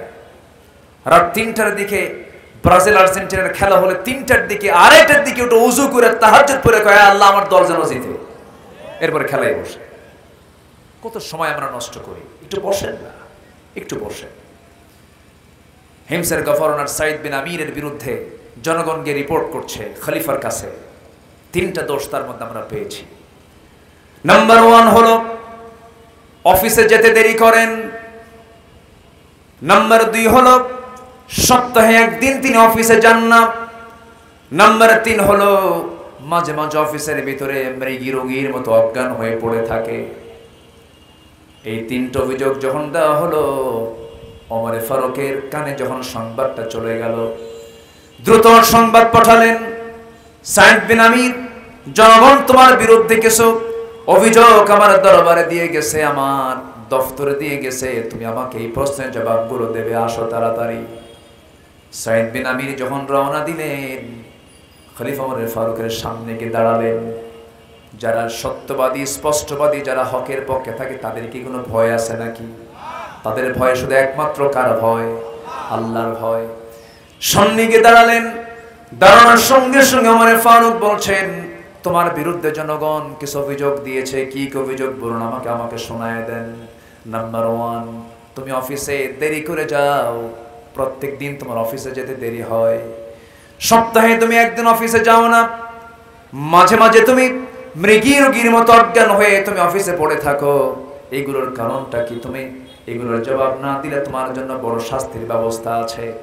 সাইদ বিন আমির বলছেন, খলিফাতুল মুসলিমিন, আল্লাহর কসম করে বলি, যে অভিযোগগুলো আমাকে দেওয়া হয়েছে, 3টা অভিযোগের জবাব আমি একটা একটা করে আমি আপনাকে দিতে পারবো। কি অভিযোগের জবাব তুমি বলো? নাম্বার 1, প্রত্যেক দিন আমি অফিসে যেতে দেরি করি। এবার তিনি জবাব দিচ্ছেন, আমিরুল মুমিনিন, আল্লাহর কসম করে বলি, আমি প্রত্যেকদিন অফিসে ঠিক সময়ে যেতে চাই, কিন্তু যেতে পারেন। এর কারণ হলো, আমি হিমস নামক প্রদেশের বড় একজন গভর্নর হতে পারি, কিন্তু আমার বাড়িতে একটা চাকর পর্যন্ত নাই, একজন কাজের মানুষ পর্যন্ত নাই। আল্লাহ আমাকে অনেক সন্তান দান করেছেন, ছোট ছোট বাচ্চাগুলো আছে। আমার বড় সমস্ত কাজগুলো সারতে গিয়ে হিমশিম খান, তিনি একা সারতে পারেন না। এই জন্য আমার স্ত্রীকে পাশাপাশি সহযোগিতা করতে গিয়ে, রান্না বান্না, কাপড় চোপড় ধুইতে গিয়ে, পারিবারিক কাজ করতে গিয়ে আমার একটু দেরি হয়ে যায়। এই জন্য আমার অফিসে আসতে দেরি হয়ে যায়। ওমর ফারুকের চোখের কোনায় পানি জমে গেছে, কাঁদতেছে। নাম্বার 2 হলো, আমার বিরুদ্ধে অভিযোগ দেওয়া হয়েছে, আমি নাকি সপ্তাহে অফিসে একদিন যাই না। আমিরুল মুমিনিন, আল্লাহর কসম করে বলি, প্রত্যেক দিন অফিসে যেতাম, কিন্তু একটা দিন যেতে পারি না। আমার গায়ের যে কাপড়টা দেখতে পাচ্ছেন, এই একটা কাপড় ছাড়া বিকল্প কোনো কাপড় আমার বাড়িতে আর দ্বিতীয়টা নাই। এই কাপড়টা 6 দিন পরি। 6 দিন পরার পর শুক্রবারে রাসূল বলেছেন, পরিষ্কার পরিচ্ছন্ন নতুন পোশাক পরে তোমরা মসজিদে আসবে। সেই দিন গোসলটা করো সুন্নাত, আমি গোসলটা উত্তম রূপে করি। কাপড় আমার একটা মাত্র কাপড় ধুইতে দিলে আমি অন্য কোনো কাপড় পরতে পারি না, কাপড়ই তো আমার নাই। সেই শুকায় জুপুরে রাগ দিয়া জুমার নামাজ পড়তে যাই। এই জন্য সপ্তাহে একটা দিন আমি জুমার দিন আমি অফিস করতে পারি না। নাম্বার 3 প্রশ্ন হলো, মাঝে মাঝে তুমি অফিসে গিয়ে মৃগী রোগীর মতো অজ্ঞান হয়ে পড়ে থাকো, এর কারণটা কি? সাইয়েদনা ওমর ফারুকের সামনে যখন এমন প্রশ্ন যখন করা হলো, সঙ্গে সঙ্গে সাইদ বিন আমির বলছেন, সাইয়েদনা ওমর ফারুক রাদিয়াল্লাহু তাআলা আনহু, আল্লাহর কসম করে বলে, আমি অসুস্থ নই, কিন্তু একটা কথা মনে হলে পরে আমি অজ্ঞান হয়ে পড়ে যাই। কি সেটা? হুজুর, আপনার প্রিয় সাহাবী, আমার প্রিয় ভাই, সেই সাহাবীর নাম হলো খুবাইব ইবনে আদি রাদিয়াল্লাহু তাআলা আনহু। সেই খুবাইব কি আপনার প্রিয় সাহাবীকে মক্কার কুরাইশরা যখন মক্কা থেকে ধরে এনে, মদিনা থেকে ধরে এনে মক্কার জেলখানায় যখন রাখা হলো, জেলখানায় রাখার পর সেই জেলখানায় থাকা অবস্থায় খাওয়া দাওয়া বন্ধ করে দেওয়া হলো। খাওয়া দাওয়া বন্ধ করলে হবে কি? তারা খাওয়া দাওয়া বন্ধ করেছে কুরাইশরা, তারা খাওয়ার বন্দোবস্ত করেছেন আমার আল্লাহ তাআলা নিজে। 4টা মাস যখন খাওয়া দাওয়া হলো না, আল্লাহ তাআলা জান্নাতের খাবারগুলো তাকে খাওয়ায় দিলেন। কুরাইশরা মনে মনে চিন্তা করলো, খুবাইবকে যদি আমরা বেঁচে রাখি, মানুষ তো দিন গ্রহণ করা শুরু করে দিবে, খাওয়া ছাড়া একজন মানুষ কতক্ষণ বাঁচতে পারে। সেই খুবাইব বিন আদি রাদিয়াল্লাহু তাআলা আনহুর চোখের সামনে সাঈদ বিন আমির সে সময় ইসলাম কবুল করেন না। তিনি বলছেন, আমিরুল মুমিনিন, আমি তখন ইসলাম কবুল করি নাই। আমি সাঈদ বিন আমির, আমি নিজের চোখে দেখেছি খুবাইব বিন আদি রাদিয়াল্লাহু তাআলা আনহুকে আমার চোখের সামনে ধরে আনা হলো, 2 হাত বাঁধা হলো, 2 পা বাঁধা হলো। চোখের সামনে যখন হাত পা বাঁধা হবে, সেই সময় আমার ওই প্রিয় ভাই খুবাইব বলল, ও কুরাইশরা, তোমার আমার শেষ ওসিয়ত যদি পূরণ করতে চাও, আমার শেষ একটি ইচ্ছা আছে, সেটা হলো দুনিয়ার কারোর সঙ্গে দেখা করা নয়। আমি একটু ওযু বানাবো, 2 রাকাত নামাজ পড়বো, দুনিয়ার কারোর সঙ্গে সাক্ষাৎ আমি করতে চাই না। 2 রাকাত নামাজ আদায়ের মধ্য দিয়ে আমি আল্লাহর সঙ্গে সর্বশেষ কথা আমি নামাজের মধ্যে বলতে চাই। এই কথা বলে খুবাইব বিন আদি নামাজ শেষ করলেন। নামাজ শেষ করার সঙ্গে সঙ্গে কাউকে আর বলতে হলো না, স্বেচ্ছায় দৌড়ে দৌড়ে ফাঁসির মঞ্চের দিকে দৌড়ে দৌড়ে যাচ্ছেন খুবাইব বিন আদি রাদিয়াল্লাহু তাআলা আনহু। সবাই বলতেছে, খুবাইব রে, মানুষ কি মরার জন্য কেউ দৌড়ায় নাকি? খুবাইব বলছেন, তোমরা আমাকে মৃত্যুর দিকে নিয়ে যাচ্ছ, আর আমার আল্লাহ আমাকে জান্নাতের হুরগুলো একটা একটা করে দেখায় দিতেছেন। জোরে বলুন সুবহানাল্লাহ। সাইয়েদনা খুবাইব রাদিয়াল্লাহু তাআলা আনহু নামাজ শেষ করে একটা দোয়া করলেন, আল্লাহ তাআলা, আমি খুবাইব মনে হয় বাঁচবো না, নাকের মধ্যে জান্নাতের সুঘ্রাণ পেতেছি, আমি মনে হয় দুনিয়া থেকে বিদায় হয়ে যাব। আজকে 4টা মাস রাসূলকে দেখতে পাই না, তোমার কাছে ক্ষমা চাই, তোমার কাছে প্রার্থনা করে আমি যদি দুনিয়া থেকে বিদায় নিয়ে নেই, আমার বিদায়ী সালামটা তুমি আল্লাহ নবীর দরবারে পৌঁছায় দিও। এই কথা বলে ফাঁসির মঞ্চের দিকে তিনি রওনা দিয়ে দিলেন। এইদিকে আমার নবীজি মদিনার মসজিদে সাহাবায়ে কেরামকে নিয়ে কথা বলতে বলতে সামনে হঠাৎ করে দাঁড়ায় গেলেন আর দোয়া করছেন, সালামুন আলাইকা ইয়া খুবাইব, সালামুন আলাইকা ইয়া খুবাইব। সাইয়েদনা ওমর ফারুক সামনে দাঁড়ায় বলছে, হুজুর, খুবাইবের জন্য আপনি সালাম দেন কেন? খুবাইবের কি হয়েছে? রাসূলকে দেখে বলেন, তোমরা কি জানো আমার খুবাইব দুনিয়াতে আর বেঁচে নাই, আমার খুবাইব জান্নাতের পাখি হয়ে জান্নাতের মধ্যে উড়ে বেড়াতেছে। সেই সাঈদ বিন আমির বলছেন, ভাই ওমর, সেই খুবাইবকে যখন ফাঁসির মঞ্চে যখন ঝুলানো হলো, ফাঁসি কাস্টে তুলে নিয়ে 2 হাত 2 পা বাঁধা হলো, আমার চোখের সামনে তার ডান হাতে একটা তরবারি মেরে দিল, ডান হাতটা ছিটকে পড়ে গেল, বাম হাতে তরবারি হাঁকা দিল, বাম হাতটা ছিটকে পড়ে গেল। চোখের সামনে নেজা তরবারি নিয়ে কলিজা বরাবর মেরে দিল, পিঠ দিয়ে বের হয়ে গেল। এই দৃশ্য যখন নিজের চোখে দেখতে পেলাম, আমি সেই সময় ইসলাম কবুল করি নাই, আমি কোনো প্রতিবাদ করলাম না কেন? এই চিন্তা আমার আসলে ইসলাম গ্রহণের পরে। সেই ইসলাম গ্রহণের পরে যখন আমার মাঝে মাঝে যখন খুবাইবের শাহাদাতের কথা যখন মনে হয়, আমি অফিসের মধ্যে হলেও মৃগী রোগীর মতো অজ্ঞান হয়ে জমিনে পড়ে থাকি। ওমর ফারুক রাদিয়াল্লাহু তাআলা সঙ্গে সঙ্গে খুবাইব সঙ্গে সঙ্গে সাঈদ বিন আমিরকে বুকের সঙ্গে জড়ায় ধরে বলছে, ও সাঈদ, বুঝতে ভুল করেছিলাম, ওই হিমসের গভর্নরের দায়িত্ব আমি অন্য কাউকে দেব না, আমি সাঈদ, আমি তোমাকে সেই জায়গায় আবার পুনর দায়িত্ব দিয়ে দিলাম। যেরকম সুবহানাল্লাহ, যেরকম সুবহানাল্লাহ। এটাই হলো তাকওয়া। এটা কি বলেন তো? তাকওয়া। আমার বন্ধুগণ, তাকওয়া কেন অবলম্বন করব? আমি আল্লাহর ভয়টা আমি কেন আনবো? আখিরাতের চিন্তা আমার আনতে হবে কেন? এর মূল কারণ হলো, এই দুনিয়াতে মানুষ কখনো প্রশাসনের ভয়ে, র্যাবের ভয়ে, চিতার ভয়ে, কোবরার ভয়ে, প্রশাসনকে দেখে মানুষ কখনো ভালো হবে না। মানুষ ভালো হবে একমাত্র কার ভয়ে? আসতে বলবেন না, কার ভয়ে? আমরা ভয় করব কাকে? আমরা হুকুম মেনে চলবো কার? আমার বন্ধুগণ, নাম্বার 2 হলো আল্লাহ তাআলা সুন্দর করে বলছেন, ওয়ালতানজুর নাফসুম মা কদ্দামাত লিগাদিন ওয়াত্তাকুল্লাহ। আল্লাহ তাআলা বলছেন, নাম্বার 2 হলো তুমি লক্ষ্য করো নিজের জন্য আগামী দিনের জন্য কি তুমি পাঠাইছো, অর্থাৎ আখিরাতের জন্য তুমি কি পাঠালা, কি প্রস্তুতি নিয়েছো তার জন্য চিন্তা করো। আবার বলছেন ওয়াত্তাকু, আমি আল্লাহ আমাকে ভয় করো, আমাকে ভয় করে। এই কথা একবার না, এক আয়াতে দুইবার। একবার না দুইবার? কবার বলেছেন? দুইবার বলেছেন। মাঝখানে বলছেন আগামী দিনের জন্য তুমি কি পাঠাচ্ছ, ওয়াল তানজুর, একটু নজর দে, একটু তাকায় দেখ, একটু খেয়াল কর আগামী দিনের জন্য তুমি কি নিয়ে আসলা। রাসূলকে একবার প্রশ্ন করা হলো, হুজুর সবচেয়ে চালাক লোকটাকে? রাসূল বলেন যে মরার কথা বেশি স্মরণ করে। ক্বালা আকসারুকুম যিকরান লিল মাউত ওয়া আকসারুহুম ইস্তি'দাদ। আল্লাহু আকবার বলেন। সম্মানিত ভাইরা, নাম্বার 3 হলো আল্লাহকে ভুলে না যাওয়া। কাকে ভুলে না যাওয়া বলেন তো? আল্লাহকে। আল্লাহকে ভুলে যাওয়ার লোক তো নাই মনে হয়। আল্লাহকে ভুলে যায় কখন মানুষ? যখন সে পাপ কাজ করে। পাপ কাজ করা মানে কি? সে কাকে ভুলে গেছে? আসতে বলে না, কাকে ভুলে গেছে? আল্লাহ তাআলা আবার, আচ্ছা দেখা যাক ইনশাআল্লাহ। এখানে অনুরোধ আসছে, ঠিক আছে, আমি রক্ষা করার চেষ্টা করব ইনশাআল্লাহ। সম্মানিত ভাইরা, আল্লাহ বলছেন তুমি আমাকে ভুলে যেও না। ওয়ালা তাকুনু কাল্লাযীনা নাসুল্লাহা ফাআনসাহুম আনফুসাহুম।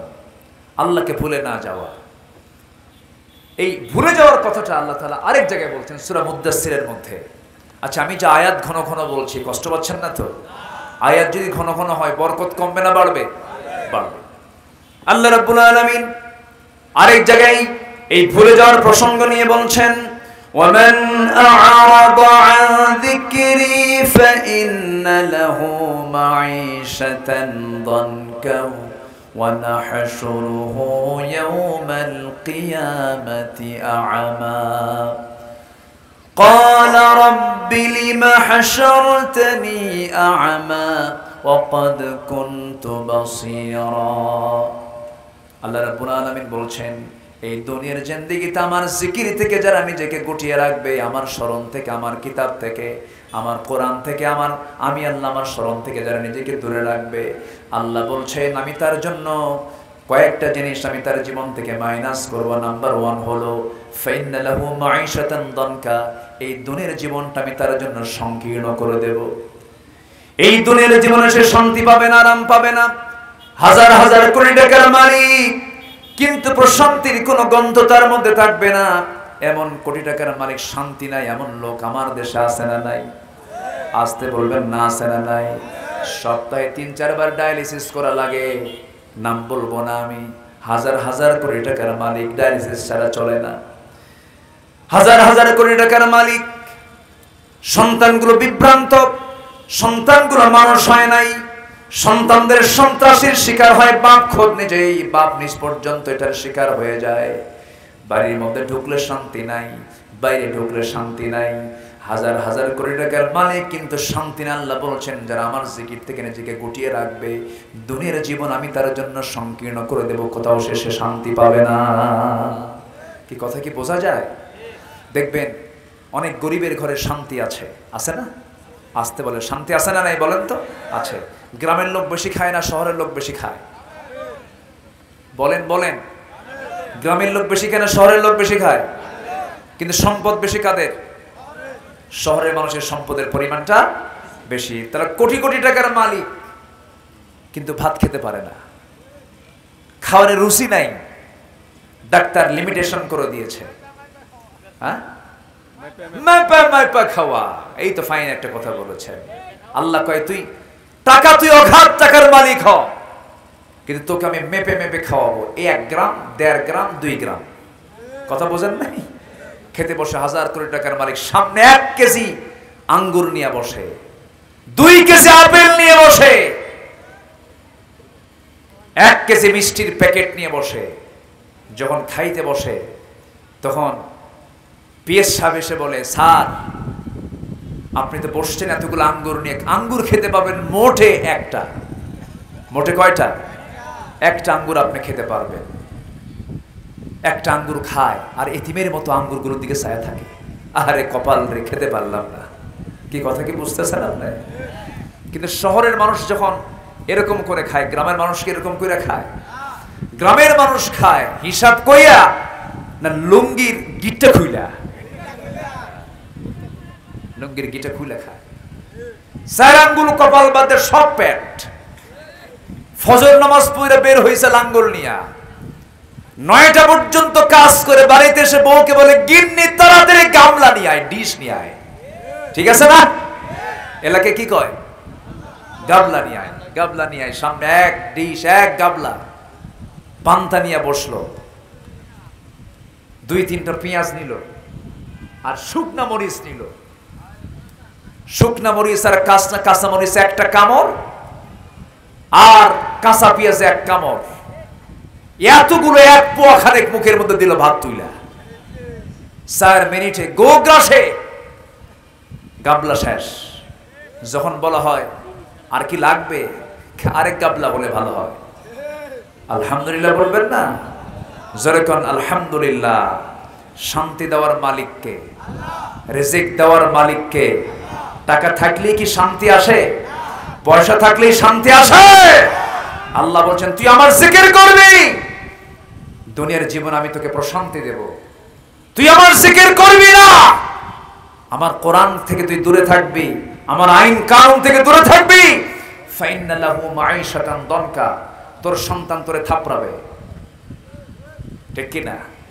তোর সন্তান ইয়াবা খাবে, তোমার মেয়ে চরিত্রহীন হবে, তোমার বউ তোমার অশান্তির কারণ হয়ে দাঁড়াবে। তোমার বউকে পর্দার মধ্যে রাখো, তোমার সন্তানকে দিন শিখাও, তোমার মেয়েকে পর্দা শিখাও, তোমার ছোট্ট পরিবারটা হয়ে যাবে জান্নাতের টুকরা। জিকির মানে হলো কার হুকুম মেনে নেওয়া? আসতে বলবেন না, কার হুকুম মেনে নেওয়া? আল্লাহর হুকুম মেনে নেওয়া। আল্লাহ কবুল করুন, জোরে বলি আমিন। আরো জোরে আল্লাহুম্মা আমিন। কষ্ট দিচ্ছি আপনাদেরকে, কষ্ট পাচ্ছেন না তো? ফ্যানটা একটু ঘুরে দেন, আমি ঘেমে যাচ্ছি, সমস্যা নেই, ফ্যানটা একটু ঘুরে দেন। ফ্যানের বাতাসে মুখে বাতাস ঢুকে গলাটা ভেঙে যায়, কষ্ট হয়। হ্যাঁ, মানে আমার মহব্বতে ফ্যানটা ঘুরাই দিছে, কিন্তু আমার তো একটু মহব্বত হবে না, আমার বিপদ হবে। একটু ঘুরাই দিলাম। এমপি সাহেব আপনার কষ্ট হচ্ছে না তো? জি আলহামদুলিল্লাহ। সম্মানিত ভাইয়েরা, তাহলে 1 নাম্বার হলো আমরা ভয় করব কাকে? আর চিন্তা হবে দুনিয়ার না আখিরাতের। আচ্ছা, চিন্তা করবো আমরা স্থায়ী চিন্তা না অস্থায়ী চিন্তা? দুনিয়াটা অস্থায়ী না স্থায়ী? তাহলে আমাদের চিন্তা করা দরকার স্থায়ী জীবনের না অস্থায়ী জীবনের? প্যাসেঞ্জার জীবনের কোনো টেনশন আছে নাকি? আমাদের টেনশন করতে হবে পার্মানেন্ট লাইফ, জান্নাত নিয়ে আমাকে ভাবতে হবে। আল্লাহ কবুল করুন, জোরে বলি আমিন। এই পরামর্শ কে দিচ্ছেন? আল্লাহ দিচ্ছেন। আমার বন্ধুগণ, আল্লাহ রাব্বুল আলামিন বলেন যারা আমাকে ভুলে যাবে আমি তাদেরকে ভুলে যাব, এবং আখিরাতের জিন্দেগি তারা ক্ষতিগ্রস্ত হয়ে যাবে, এবং তাদেরকে আমি আখিরাতে হাশরের ময়দান আমি তাদেরকে, আজকে যে সূরা থেকে কথা বলছে সেই সূরার নামটাও সূরাতুল হাশর। আল্লাহ তাআলা বলছেন আমার জিকির থেকে যারা নিজেকে গুটিয়ে রাখবে আমি তাদেরকে দুনিয়ার জীবনকে সংকীর্ণ করে দেব। নাম্বার 2 হলো ওয়া নাহশুরুহু ইয়াওমাল কিয়ামাতি আ'মা, আমি তাদেরকে কিয়ামতের দিন তাকে আমি অন্ধ করে তুলব। কি করে তুলব? অন্ধ করে তুলব, কানা হয়ে উঠবে সে। সেদিন আল্লাহকে প্রশ্ন করবে ক্বালা রাব্বি লিমা হাশারতানি আ'মা ওয়া ক্বাদ কুনতু বাসীরা, ও আল্লাহ তুমি আজকে আমাকে অন্ধ করে কেন তুলেছ, আমি তো চক্ষুওয়ালা ছিলাম। ক্বালা কাযালিকা তাতকা আয়াতুনা ফানাসিতাহা ওয়া কাযালিকাল ইয়াওমা তুনসা, আল্লাহ বলবেন আমি তোকে দুনিয়ার জিন্দেগিতে চোখ দিয়েছিলাম, সব কিছু দিয়েছিলাম, কিন্তু তুই আমাকে ভুলে গিয়েছিস, আমাকে তুই স্মরণ করিস না। এই জন্য আজকের দিনে তুই আমাকে ভুলে যাবার কারণে দুনিয়াতে আজকের দিনে আমি তোকে ভুলে গেলাম। জোরে কর নাউযুবিল্লাহ। দুনিয়াতে ভুলবো না আল্লাহকে, আল্লাহ ভুলবেন না আখিরাতে। আর দুনিয়াতে ভুলবো আল্লাহকে, ভুলে যাবেন আখিরাতে কে? আল্লাহ আমাকে ভুলে যাবেন। আমার বন্ধুগণ, আল্লাহ কত সুন্দর করে বান্দাকে বুঝাইয়া দিচ্ছেন। এরপরে বান্দাকে বলছেন বান্দা তুমি যদি এমনটা করো তাহলে তুমি ফাসেক হয়ে যাবে। আল্লাহ তাআলা ফাসেকের খেতাব দিয়ে বলছেন। আল্লাহ রাব্বুল আলামিন তার পরবর্তী আয়াতে সুন্দর করে বলছেন উলাইকুল ফাসিকুন বলি বলছেন লা ইয়াস্তাওয়ি আসহাবুন নারি ওয়া আসহাবুল জান্নাহ আসহাবুল জান্নাতি হুমুল ফাইজুন। জান্নাতের বাসিন্দা আর জাহান্নামের বাসিন্দা কখনো সমান হতে পারে না। জান্নাতের যারা বাসিন্দা হবে তারাই হবে মহা সাফল্যে সাফল্যবান। জোরে বলি সুবহানাল্লাহ। সর্বনিম্ন জান্নাত যে বান্দাকে দুনিয়া থেকে মারা যাওয়ার পর আল্লাহ পাক যে বান্দা সর্বনিম্ন জান্নাত বান্দাকে দিবেন, সেই জান্নাতের এরিয়াটা হবে 10টা পৃথিবীর মতো একটা জান্নাত। জোরে কোন সুবহানাল্লাহ। সেই জান্নাত কি সবাই পেতে চায়? সেই জান্নাত কি সবাই পেতে চায়? তাহলে নিজের বউকে কি বেপর্দায় রাখবো, বেহায়া করে রাখবো? নিজের বইয়ের ছবি উলঙ্গ করে, বেহায়া করে, লিপস্টিক লাগায়া অর্ধলগ্ন করে ফেসবুকে পোস্ট করা এমন স্বামী বাপ মারায় আছে না নাই? এগুলো কি জান্নাতের কাজ? আসতে নিয়ে আমি যখন আজকে রোডে আসতেছি, আমার ড্রাইভার মহাশয়, ড্রাইভার তো ড্রাইভার, আমারও ড্রাইভার মানে কি আমারও পরিচালক, বুদ্ধি ওদেরও কম না। আমারও ওয়াজ করলো একটা, বললাম তুমি এই ওয়াজটা পাইলা কই? তো বলতেছে দেখেন হুজুর, দেখেন এই যে হুন্ডায় চড়ে পিছনে একটা মহিলাকে নিয়ে যাচ্ছে, হুন্ডার সিসি যদি হয় 150 আর এই মহিলা চড়ার জন্য গাড়ির সিসি হয়ে গেছে 250। আছে না? আছে কি না? এই নোংরামিগুলো নিজের বউ আপনি নিজে দেখবেন, অন্যকে দেখাবেন কেন? নিজের বউয়ের ছবি ফেসবুকে পোস্ট করে বলে আসুন আমার বউটাকে সবাই জামাতের সাথে দেখি। জোরে করে নাউজুবিল্লাহ। এগুলো জান্নাতের কাজ নয়।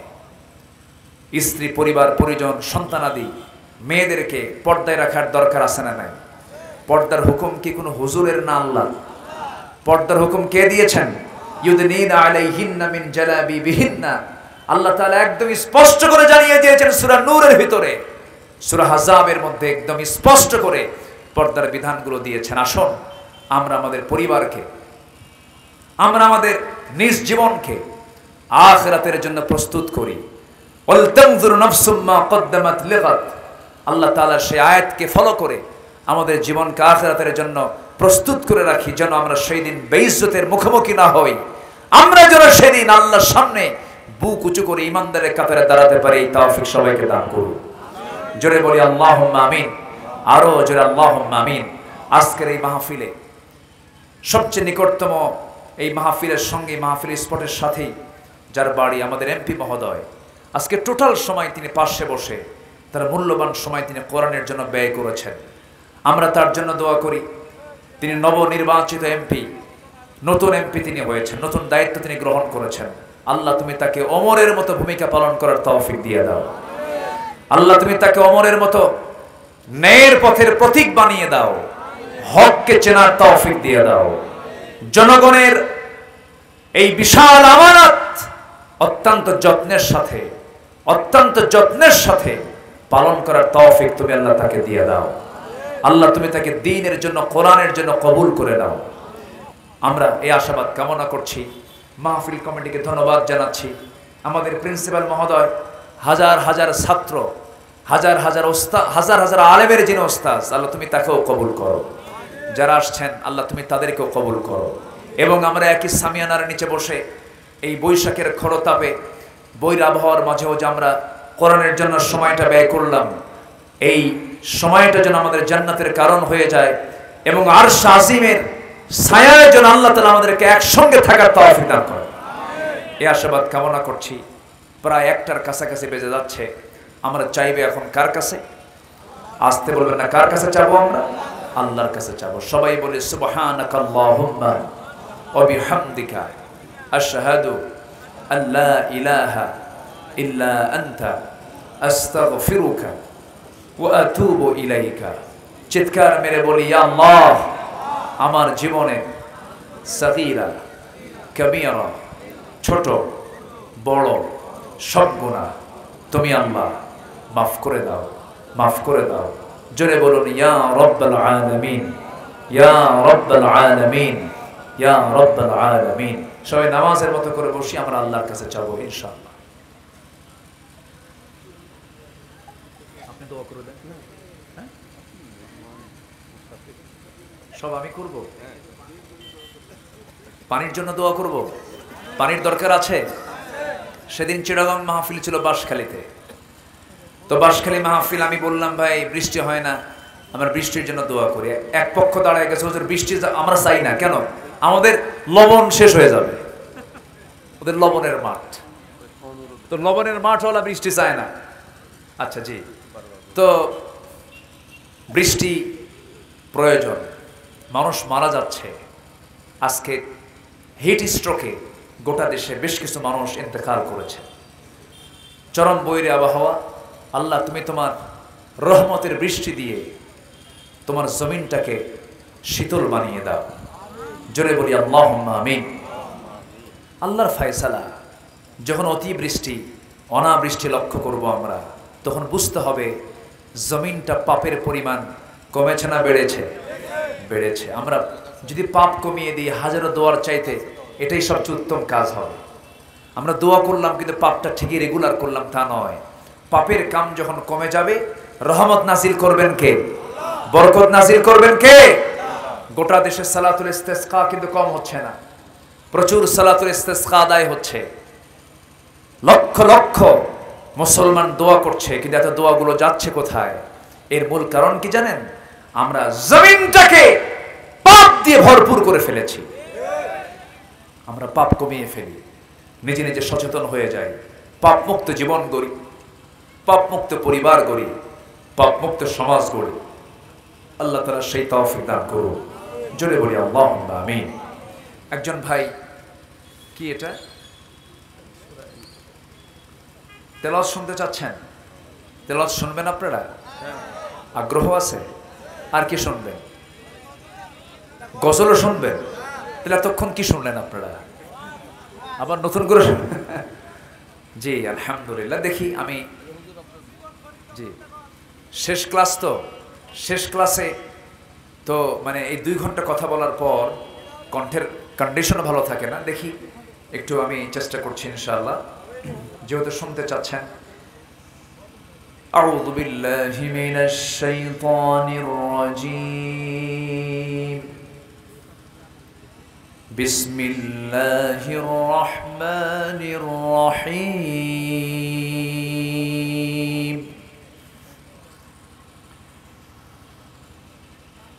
ইয়া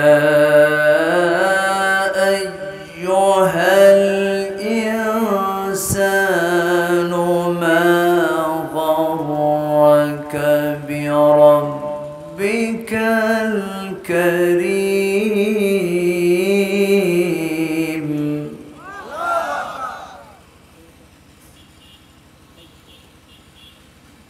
الذي خلقك فسواك فعدلك في أي صورة ما شاء ركبك.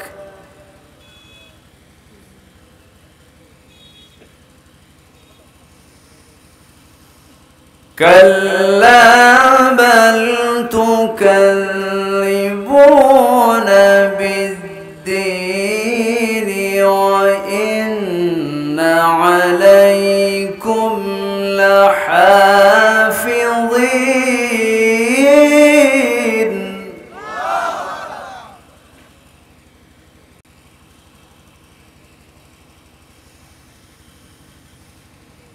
كراما كاتبين يعلمون ما تفعلون. إن الأبرار لفي نعيم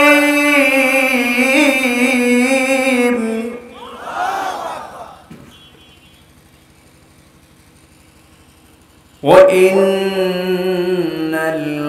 الفجار لفي جحيم.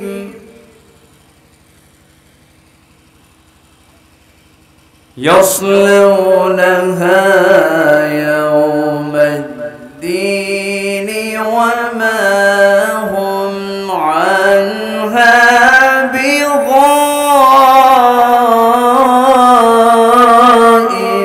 بغائبين.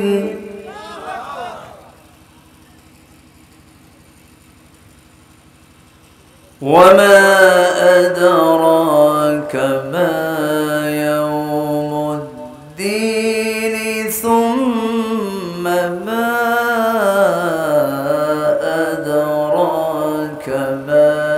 يوم الدين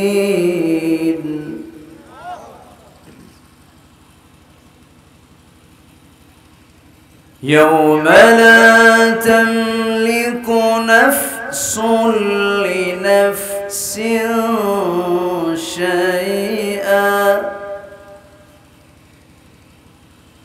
والأمر يومئذ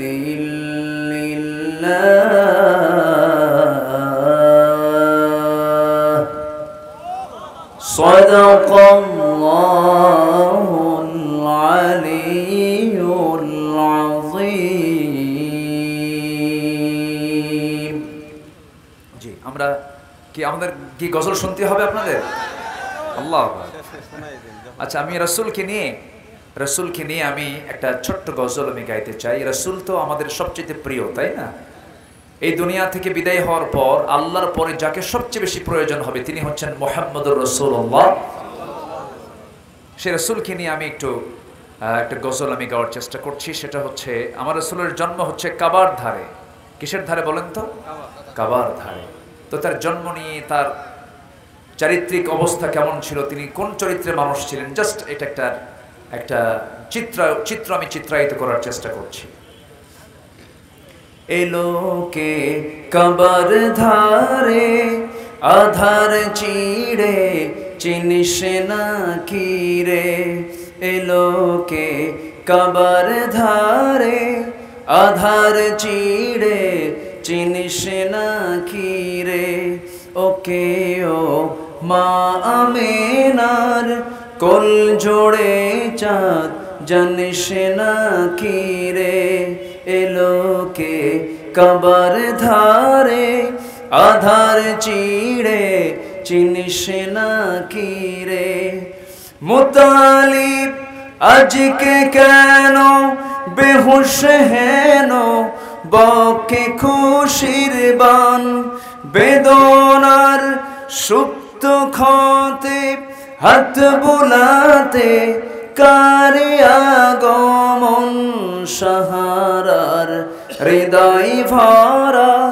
ঝরনা ধারা বইল না কি রে এলোকে কাবার ধারে আধার চিড়ে চিনিস না কি রে বাগিচায় ছন্দ বিলায় বুলবুলি হায় আজ সে দিওয়ানা চুমু খায় প্রেমের ভাষায় গভীর নেশায় পে পরওয়ানা গোলাপের অধর ভরে খুশবু ঝরে রয় না বাকি রে এলোকে কাবার ধারে আধার চিড়ে চিনিস না কি রে ওকে ও মা আমেনার কোল জোড়ে চাঁদ জানিস না কি রে জানিস না কি রে জানিস না কি রে এত আস্তে মারহাবা আচ্ছা যতটুকু হয়েছে অনেক রাত হয়েছে তো একটা বেজে গেছে যা হয়েছে বলি আলহামদুলিল্লাহ আসুন আমরা দোয়া করি দোয়ার মধ্য দিয়ে আজকের মাহফিলে আমরা ইতি টানবো ইনশাআল্লাহ আমরা চাইবো কার কাছে আল্লাহর কাছে আল্লাহুম্মা আমিন ربنا ظلمنا أنفسنا وإن لم تغفر لنا وترحمنا لنكونن من الخاسرين গভীরাত নিঝুমরাত ঝিমানো রাত্রিতে হাজারো মুসলমান নরনারী নিয়ে তোমার কালামের তিনটি আয়াতকে সামনে রেখে পরকালীন প্রস্তুতি বিষয়ে কিছু কথা বলেছি তোমার ভয় নিয়ে তাকওয়ার উপরে কিছু আলোচনা করেছি সে শান্তে সে কাঙ্গাল ভিখারির মতো দুটো হাত পেতে আছে আল্লাহ গুনার দিকে নজর দিও না বান্দা মনে করে তামাম জিন্দেগির গুনাহগুলোকে মাফ করে দাও জনম দখিনী মা জনম দুঃখী বাপ জানজার চলে গেলেন জিন্দেগির গুনাহগুলো মাফ করো কবরগুলোকে জান্নাতের টুকরা বানায়া দাও আব্বা আম্মার জন্য কি দোয়া তুমি আল্লাহ শিখিয়ে দিয়েছো রব্বিরহামহুমা কামা রব্বায়ানি সগীরা। আওয়াজ দিয়ে সবাই আমার সঙ্গে ঠোঁট মিলিয়ে বলুন, রব্বিরহামহুমা কামা রব্বায়ানি সগীরা, রব্বিরহামহুমা কামা রব্বায়ানি সগীরা। আয় আল্লাহ তাআলা, বিশেষ করে এই মাহফিলের আয়োজন যারা করলেন, শোনার জন্য দূর দূরান্ত থেকে যারা আসলেন, বিনিময়ে কিয়ামতের কঠিন ময়দান যেদিন কেউ কাউকে চিনবে না, এমনকি মা সন্তানকে পর্যন্ত স্বীকার করে বসবে, যেদিন মানুষ কাঁদতে কাঁদতে চোখের পানিগুলো ফুরে যাবে, চোখ থেকে রক্ত বের হওয়া শুরু হয়ে যাবে, সেই কঠিন মুসিবতের দিন এই মাহফিল আমাদের সবার জন্য নাজাতের মাধ্যম বানায় দিও আল্লাহ। আয় আল্লাহ তাআলা, আমার ডানে, আমার বামে, আমার সামনে, আমার পেছনে যত ভাই হাত তুলেছেন, আড়ালে যত মা বোন হাত তুলেছেন, যার যা প্রার্থনা তুমি আল্লাহ দয়া করে মঞ্জুর করে নাও, যার যে সমস্যা তুমি আল্লাহ দয়া করে সমাধান করে দাও। দুনিয়া থেকে কোন দিন বিদায় নেব জানি না রে আল্লাহ, ডান হাতে আমলনামা না আসা পর্যন্ত মরণ দিও না। মালাকুল মউত কোন দিন আসবে জানি না, ও আল্লাহ তোমার পছন্দের বান্দা না হওয়া পর্যন্ত মরণ দিও না রে। তোমার বান্দাগুলোকে নিয়ে এমন সময় হাত তুলেছি, 180 কোটি মুসলমানের দুনিয়ায় মুসলমানরা আজকে মারকে দেখে শেষ হয়ে গেল।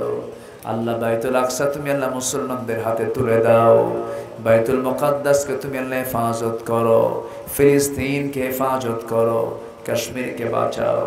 আল্লাহ 200 কোটি মুসলমানের জন্য ওমরের মতো একজন সাহসী নেতা তুমি আল্লাহ বর্তমান দুনিয়ায় পাঠায়া দাও। আয় আল্লাহ তাআলা, এই দুনিয়াতে আসার তো সিরিয়াল ছিল, যাওয়ার তো কোনো সিরিয়াল নাই। মরতে যখন হবে তুমি আল্লাহ শহীদি মত কপালে জুটায়া দিও আল্লাহ। আশেপাশে কত মাইয়াত শুয়ে আছে, সন্তানরা দোয়া করে, বাপ মা কবরে শুয়ে শুয়ে সেই দোয়াগুলো পায়। আল্লাহ তোমার কাছে ফরিয়াদ করি, যাদের আব্বা মা কবরস্থ হয়েছেন, কবরগুলোকে জান্নাতের টুকরা বানায়া দাও। এই দুনিয়াতে আসার তো সিরিয়াল ছিল রে, যাওয়ার তো কোনো সিরিয়াল নাই। বাবার আগে ছেলে যায়, ছেলের আগে বাবা যায়, সন্তান থাকতে সন্তান লাশ হয়ে বাবার কাঁধে উঠে যায়। এই তো দুনিয়ার নিয়ম রে। তোমার কাছে একটাই ফরিয়াদ করি, তোমার কাছে সন্তুষ্ট চিত্তে তোমার কাছে ফেরত যাওয়ার তৌফিক তুমি আল্লাহ দিয়ে দিও। মওতের সময় যখন হয়ে যাবে রে, সবাই আমাকে টেনে হেঁচে কবরে শোয়ায় দিয়া, বাঁশ চাপা দিয়া, মাটি চাপা দিয়ে রেখে আসবে। ওই যে দিন শুরু হলো, আর কোনোদিন দিন শেষ হবে না রে। সে অন্তিম মুহূর্ত যখন চলে আসবে, তোমার কালাম জপতে জপতে দুনিয়া থেকে বিদায় হওয়ার তৌফিকটা দিয়ে দাও। আমার ডানে প্রিন্সিপাল মহোদয়, আমার বামে এমপি মহোদয়, সামনে তোমার বান্দার পছন্দের বান্দার হাত তুলেছে আল্লাহ। মেহেরবানি করে তোমার কাছে ফরিয়াদ করি, তোমার পছন্দের বান্দা হিসেবে আমাদেরকে তুমি আল্লাহ কবুল করে নাও। মওতের সময় জবানে জারি করে দিও লা ইলাহা ইল্লাল্লাহু মুহাম্মাদুর রাসূলুল্লাহ। আসসালামু আলাইকুম ওয়া রাহমাতুল্লাহি ওয়া বারাকাতুহু।